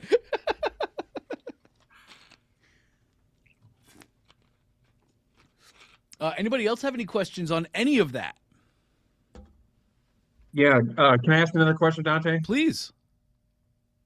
Okay, so just the topic of blogs, doing a blog, it's it's kind of always been not intimidating, but yeah, kind of like, okay, how do I do that? So when you say for SEO, get a landing page or a website or a site Yep. in a workspace, do five blogs. So just like 5 stories, 5 text. You mean like, and then where do you put it? Is it like an About Us page? Is there? I guess I just don't know much about blogs and how that would work. I think there's a blog spot or blog site on ClickFunnels. I just don't know how to use it and how to tie that in with what you're doing for SEO so that we can get some presence. We do have blogs and ClickFunnels, and you'll notice they're under the site app. So blogs are already tied to your site. A lot of these questions, Doug, to be honest, brother, is just questions of like, I haven't done it yet. So it's just theoretical, I don't know questions. It's actually really simple. When you make a site, we give you the navigation at the top, home, shop, about us, the navigation. And in that is blog. So it's already there natural in your navigation. Your blogs are already going to be attached to your sites. So it's all of it is really simple to do. The hardest part of it all, Doug, is just making the blog itself, like making the words, the actual blog. And that's just AI. You can just go to ChatGPT and it'll make you 5 blogs. You can say, here's my customer, here's my target market. I need to make 5 blogs about it. What are the most searched topics that I can make 5 blogs about? And it'll write the blogs for you too. And then you just go to ClickFunnels and make it. Okay, that makes sense. I know I've seen it. I just haven't, I haven't unfortunately dived into it. And yeah, I can figure out the AI and all that stuff because I've been doing that for, branding and things like that. So that Nice. makes sense. Thanks. Great. Great. One thing I think I was muted earlier, Dante. Sorry about Yeah. that. One thing I was going to hit on was, what got all this started was Charlie coming on and saying, hey, I just called my customers and I figured out what was wrong. And one thing I wanted to note is just because Charlie's problem was site recognition or brand recognition doesn't necessarily mean that that's going to be your problem or your issue. And that's why it's so important that each individual customer gets called for each brand because it might be totally different. Like for us, for the G700 flashlight, we were selling a flashlight, but it wasn't until I made a phone call to the customer that said, oh, I don't buy flashlights that are not tactical. And it was that call that made a flashlight not sell to sell, I don't know how many we saw, like 300,000 flashlights or 500,000 flashlights. Like it was that one phone call that changed everything. It was because he's like, oh, I don't buy flashlights that are not tactical. Trey, can I ask something, please? Most of people I call they say they didn't have money. I don't know if that's just like they're just making that up not to, buy the product, or it's really true, because I can say 50% of the customers I call they say that. I mean, I feel like everybody has money, right? They just choose what to spend it on. Like, if they didn't have money, they wouldn't have a cell phone to be able to call them. Their priority is that they want to have able to talk to people, so they're willing to pay for that. So I think everybody has somewhat of disposable income. They choose where to spend it, right? Like, for instance, if their house was burning down and you were outside with a fire extinguisher and you told them it was $100, they'd probably buy it. They probably wouldn't tell you, so I don't have enough money. They'd find a way. So it usually comes down to desire, or the urgency isn't strong enough, or the pain that they have right now isn't able to be solved by your product, or the pain isn't hurting enough to get solved. And so, again, like Charlie mentioned, you're not on that call to sell them. So when they say, oh, I don't have enough money, I just say, oh, hey, that's fine. I'm not here to sell you anything. I was just curious on, why you didn't buy it. And besides the money issue, is there any other reason that you didn't buy it? And I let them talk. I ask them those just open-ended questions that allow me to kind of gain insight or gain knowledge of maybe, why they didn't buy it. And then, I might even say something like, by you not having money to buy it, what would I need to do to make it to where you're like, man, I don't have money right now, but I need to buy this? That's a great question. Just change the vertical on them. Mm-hmm. Thank you, Trey, because sometimes when they say it, I would just be like, I don't know what to say next. I'll just be like, okay. Yeah, well, that's why you join these calls. You get advice, you get feedback. That's what we're here for. So that way you don't just hang up on them and say, okay, bye. It's okay. Trey said after this, after they said that, Trey said, say this. Go to ChatGPT.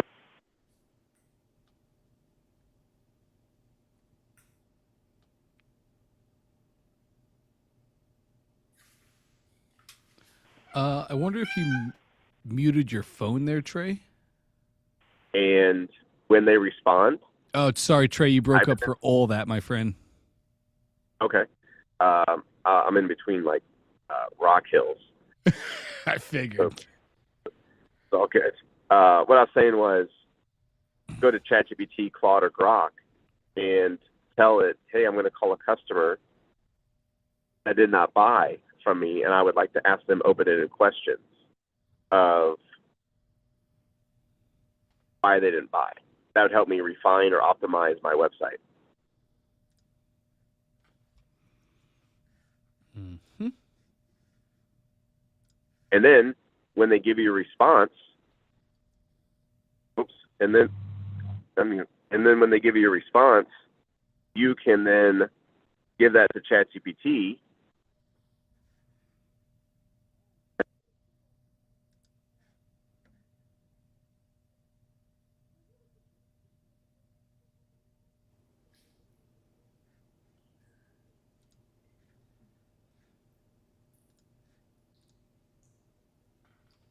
He'll be back soon. Those rock hills. What is this /talk for? Oh, that's just a link for Dante I. I never see how the /talk. Yeah, I think that just starts it right into a conversation is all. If that's Oh, not okay. working, just take away the talk. No, but if you guys, it came up. I just was curious if it did something different. you're used to a different link. That's all. Yeah, feel free to use Dante I to come up with your scripts too. You're good, Trey. We got you. Okay, how much of that did you get? Or where did that cut off at? Where did that cut off at? Not a ton. Use GPT, Claude, or Grok 2, and then pretty much gone. He said we should ask AI to give us open-ended questions so we can ask the customer, and when the customer gives responses, we should take it back to ChatGPT. That was where it ended. Yep.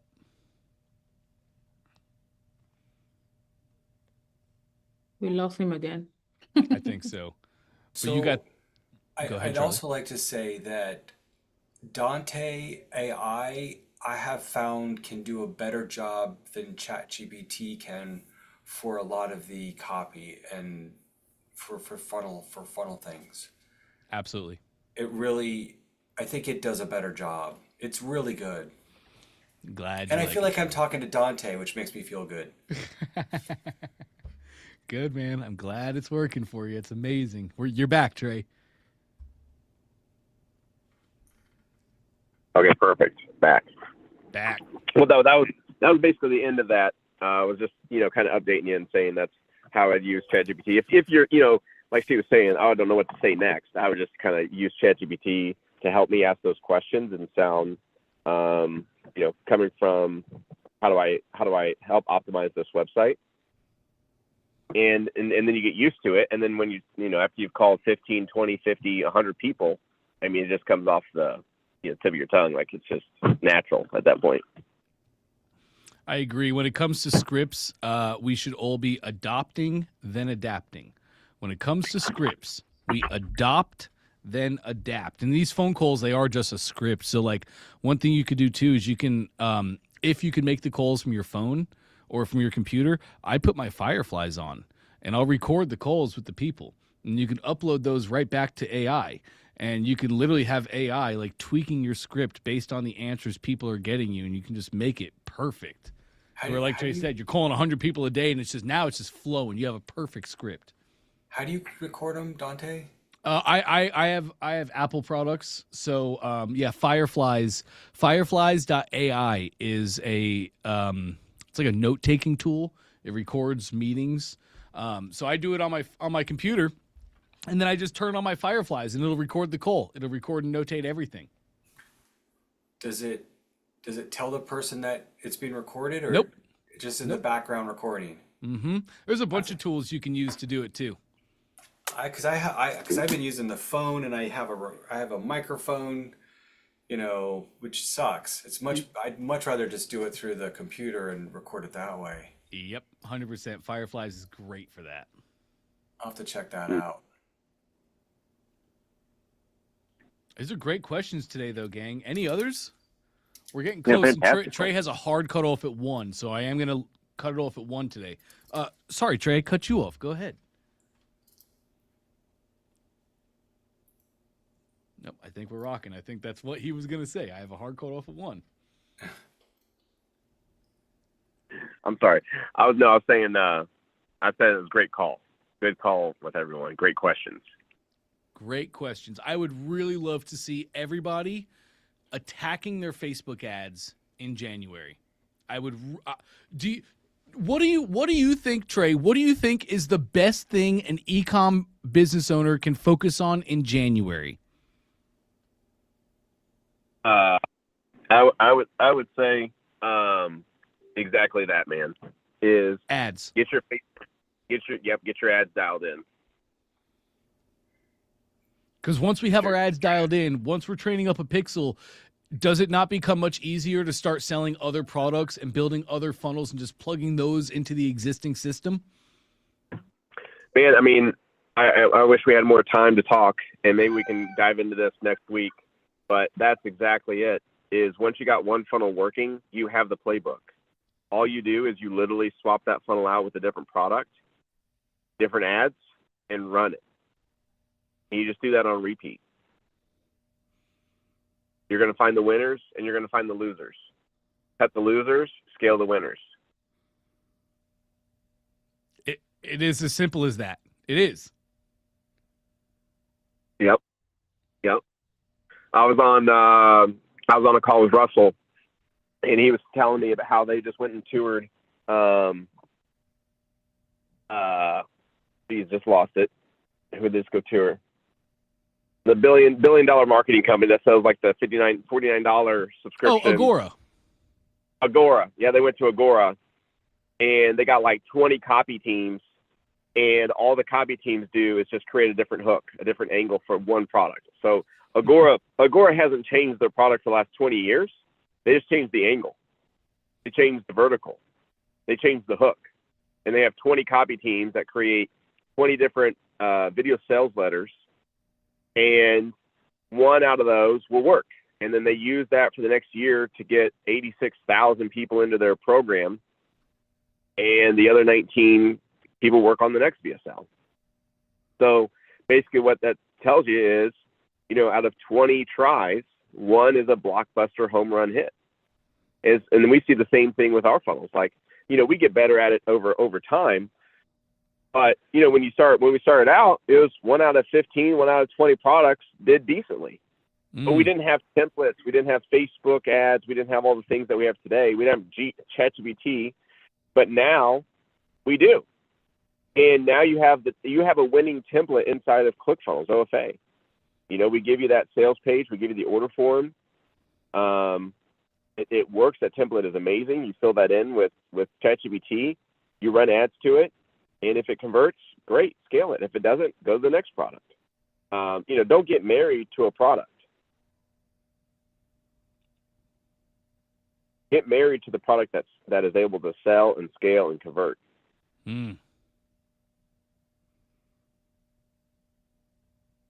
Man, we could talk about that for an hour, couldn't we, Trey?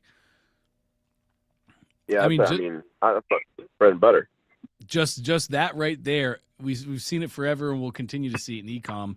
Far too often, people are like, "Oh yeah, I made one funnel, tried to sell one product." That's just not how it works. Yeah, I mean, it's kind of like Russell goes back and says, do a webinar until it hits $1 million. That webinar is the same offer, but you're tweaking the webinar, right? You're tweaking the offer around it. I think the opposite kind of applies with physical products. Oops, you still hear me? Yep, got you. Okay. Physical products where, we'll test the physical product out. We'll create the reels. We'll create the images. We'll do the Facebook ads. Spend, $500 to $700 to see if it works. If it doesn't, okay, that sucks. That was $700. But if you think about it, if I have 10 products, I spent $7,000 trying to find the one that works. But that $7,000 led me to a multi-million-dollar product funnel. Yep. And that's what.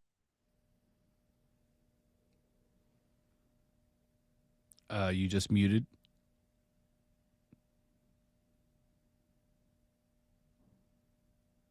My Zoom keeps going in and out. I got you now. One thing that I think I've seen a lot of our clients do that I think would be really good to talk about real fast is when you set up your ad budget. I feel a lot of people set their ad budget to what they're willing to lose, such as $20 a day, $40 a day. Like, okay, I'm willing to lose $20 to $40 a day. But you're really not losing that amount of money over 7 days when you get conversions. Because when you get conversions, you're making some of that money back. Right. So essentially, if you're negative $5 a conversion, well, then you could actually be okay trying to get 8 conversions that day. So instead of $40 a day, you could actually spend maybe $200 a day instead of $40, because you're still only losing $40. Yep.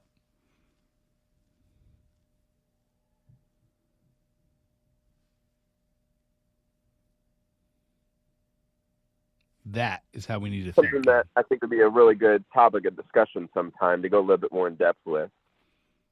I do as well, Trey. That's like that's the entrepreneur's way of thinking that I see most people struggle with. They'll learn funnels, they'll learn marketing, but it'll take them 5 years to get like into that mindset that you just shared. Yep.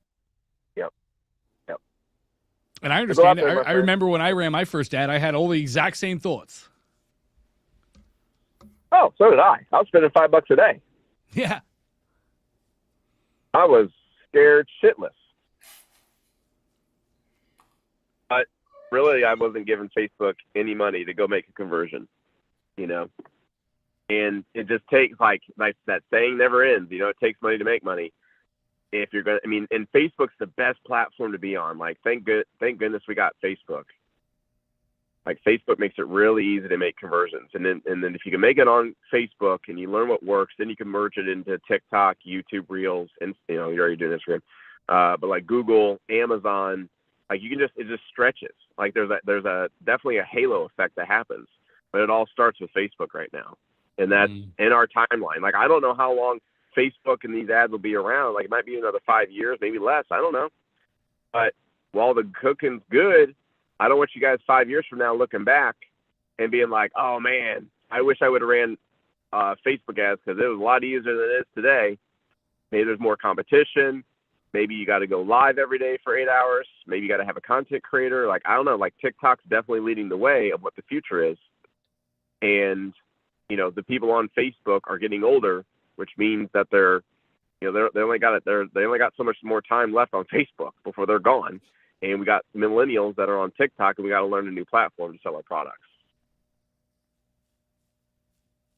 Yep. That's my way of thinking. Still good. The getting is still good on Facebook. It's great. It's really great. Jump on Facebook, spend some money, get those conversions, and report back. Let us know what your findings are. Hey, it didn't convert. Cool. Let's look at what happened. Hey, it's converting really great. Cool. Let's look at what's going on with it. I love to see all that stuff. I love for you guys to bring that on these calls, and so we can really dive in and, help you out and get those conversions. 100%. Gang, if there's something to work on in January, you have the roadmap. You have the formula here. $150 a day for 7 days, and we're looking for 50 conversions. This is how to play the game. So how many of us heard Trey say that and limiting beliefs hit our minds? Right? Oh, that won't work for me because I can't spend that because I'm not at that level yet because. I would urge you seriously to combat the limiting beliefs like we all have to do. It's a skill set that never goes away. Combat the limiting beliefs and say, this is what I have to do. How can I do that? If $150 a day sounds expensive right now and you're like, I don't have that fund, I can't float that, it's impossible for me to do, I understand. What do you have to do to be able to make it possible? Don't just sit there and live in a limiting belief. Look at it. Maybe you have to save for 30 days to be able to spend that after January. If that's what you have to do, then that's what you have to do. But if you're serious about doing the thing in January, I'd love for that to be your number one top priority across the board. Every single day, you're looking at your ads and how to make them work. Because once you have that, it's the system, gang. We're just plugging funnels left and right. Yes, sir. Absolutely. Well, Dante, as always, it's been a pleasure, my man. Always a pleasure, Trey. Again, as we wrap up another amazing year here at OFA Ecom, thank you for everything you do for us. Thank you for coming as yourself every day. I know you have life, you have a business, you have family, you have all these things that are in your way, just like everybody else every day. You come here every day, you give us your best, you are intentional, and man, we just thank you so deeply for it. Oh, man, appreciate that. Thank you, brother. All right, we'll talk to you guys. See you guys next week. Sounds Thank great, you, man. guys. Have an awesome one. All right, come on, gang. Let's smash limiting beliefs and let's smash 2026. I know you guys know the importance of what you have here. Trey Llewellyn. I don't even know the total. I've never even asked him this. I don't know the total amount of monies he spent on ads. I don't know his total amounts of revenues generated. But we have Trey Llewellyn here with us. I call him my shark with a heart because he is. He's a shark with an absolute heart. He cares about us. He wants us to do great. He's not gatekeeping anything at all. Trey has private communities where people spend tremendous amounts of money for him to be their consultant and help them in their business. And I'm blessed. He lets me into those communities. I'm a silent fly on a wall. But gang, I watch him talk about topics to these people that are spending lots of money with him. I watch him share updates. I watch him do these things. And guess what? 2 days later, he comes to OFA and gives us the same. The amount of leverage you have in your lives by being a part of OFA, by being with Trey and letting him guide you through this process, you have unbelievable amounts of leverage in your life right now, and leverage is the number one tool in business. If we can master leverage, we will all be successful in business. So please leverage it. Leverage it. If there's ever a time to take a chance on yourself, if there's ever a time to step out on a skinny limb that might not hold your weight, now is the time to do it. Because you got Trey Llewellyn down there below the branch. If it happens to break, you have Trey Llewellyn. And he's also telling you, step on that branch, don't step on that branch. So let's step. I want it for you so bad in 2026. I think the real question comes down to, what do you want? So if you haven't taken time, as we're going, to not have a plan is to have a plan to fail. Say that again, because it's real and true. To not have a plan is to have a plan to fail. If you do not have a plan for 2026, at the very least Q1 of 2026, gang, if we don't have a plan, we need to make a plan. We have to. Otherwise, Q1 this coming year will go by just like Q1 of this year and Q1 of last and Q1 of last and Q1 of last. So let's change the patterns and let's do it through advertising. And when a Trey Llewellyn comes to us and says, the number one thing you could work on in January is this, we do it. Or don't. And that's fine. Or don't. And in that case, just don't do OFA. Then that means you want to follow another program, another training, another guidance, and that's totally fine. You're grown adults. I'm not here to tell you how to live your life. But if you want to do the thing, I believe following Trey is an amazing tactic, and it's an amazing method for you to use. So please, let's set ourselves up for success. Let's take these next couple days as we're going into the new year. Let's make a plan. Let's make an actual action plan that we're going to follow every single day in January.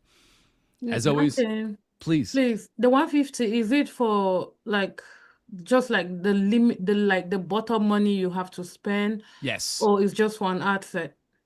That's on your ad. You have a campaign, an ad set, and 3 ads. It's on the ad set. Okay, the 150 is just for that ad set.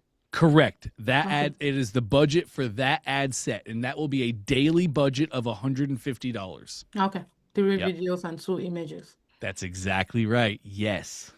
Something cool too, when you guys are first setting this up and going at $150 a day, there's something in Facebook called incremental scaling. If you go to YouTube, you can find tons of YouTube videos on it.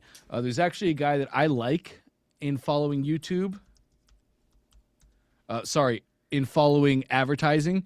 His name is Ben Heath. He's got a YouTube channel, and he's got videos on incremental scaling. If you want to just go right to a source that I know and I trust and is good, the information he has. Incremental scaling is you can set up automatic triggers in your ads. So let's say you start at $150 a day. But if my ad is performing this well, if it is hitting KPIs, then I want to increase that budget by 10% a day. But if my ad is not hitting KPIs, it's not hitting the metrics I need it to hit, I can have it automatically scaled down at 5% a day. So for this, do not scale down. Do not incrementally scale down. You need $150 a day at a baseline. You will never scale down below 150. But if you want to scale incrementally up by 10%, you absolutely could do that. Any other questions on that, gang? I think the other key part is when you're doing that, income should be coming in while you're doing that. So Yes. yeah, that's the important piece. That's an Oh, important. 100%. 100%. Income should be coming in. Yeah. We should not just be out. We'll call it. We should not just be out $900 just to get this to work. No, we're running a business. We're running traffic to a funnel, and that funnel sells products and services. So we should be making monies. 100% yes. Super- Trey, so yesterday I was telling David that I had a sale from the funnel we created on the e-commerce. That was my first sale. Oh, nice work. Good job. Thank you. But I didn't see it on like capture it on Facebook. Probably still the pixel thing. Okay, that's 100% your pixel then. Yes. And it's probably more so your conversions. There's the Facebook pixel that we put in our main funnel settings, and I think I've done that with you, correct? Yeah, we did it. So now there's conversions. Again, a quick YouTube will show you how this works. But you want to put conversion pixels on the pages in your funnels. And that now is tracking each purchase that the person makes as they go through the funnel. Just to try and explain this in an easy way, like a conversion pixel is only tracking for conversions, for sales. So we put that conversion pixel on whatever step comes after our order form. You know, order form sells your main product, you're running ads, they buy that product on the order form. On the next step, whether that's an OTO or an order confirmation, doesn't matter. On the step after my order form, I put my conversion pixel. Because anybody that hits that step, they purchased the product beforehand. And now Facebook is tracking all the people who purchased and what they purchased and adding it into the pixel. I use the Pixel Helper to do that. A Pixel Helper is a great tool for that, yes. Pixel Helper. That's right. And In last Chrome. thing I want to share with you guys. I have it right here. Yes, I do. Last thing I want to share is... Come on, here we go. Got it. And let's hop back here. I don't think that was right. That should be right. Okay, last thing I want to share with you. Let's get ourselves set up for success. I don't want an ounce of traffic run to your funnel without Microsoft Clarity set up. Microsoft Clarity is taking about 12 hours to like set up and do its own thing. So if you've not already put Clarity on your funnel, please, I just put a link in the chat. It's just how to use Clarity. Click on that. I have a little video tutorial showing you how to set up Clarity, how to add it to your funnel. If you're going to do big things in 2026, put Clarity on the funnel right now today. That's how we make data-driven decisions. That's how we see what our customers are doing and make decisions based on their exact actions. Clarity has to happen, gang. Has to happen. But I will let you all go for today. Great session and great work, everybody. I'm unbelievably proud of you. Every day you're pushing, you're moving, you're doing the thing exactly as you're supposed to do. So I'm super proud of you. I hope you feel equally as proud of yourself. I really, truly do. I will let you guys go for now. We're back open tomorrow. Same time, same place, same link.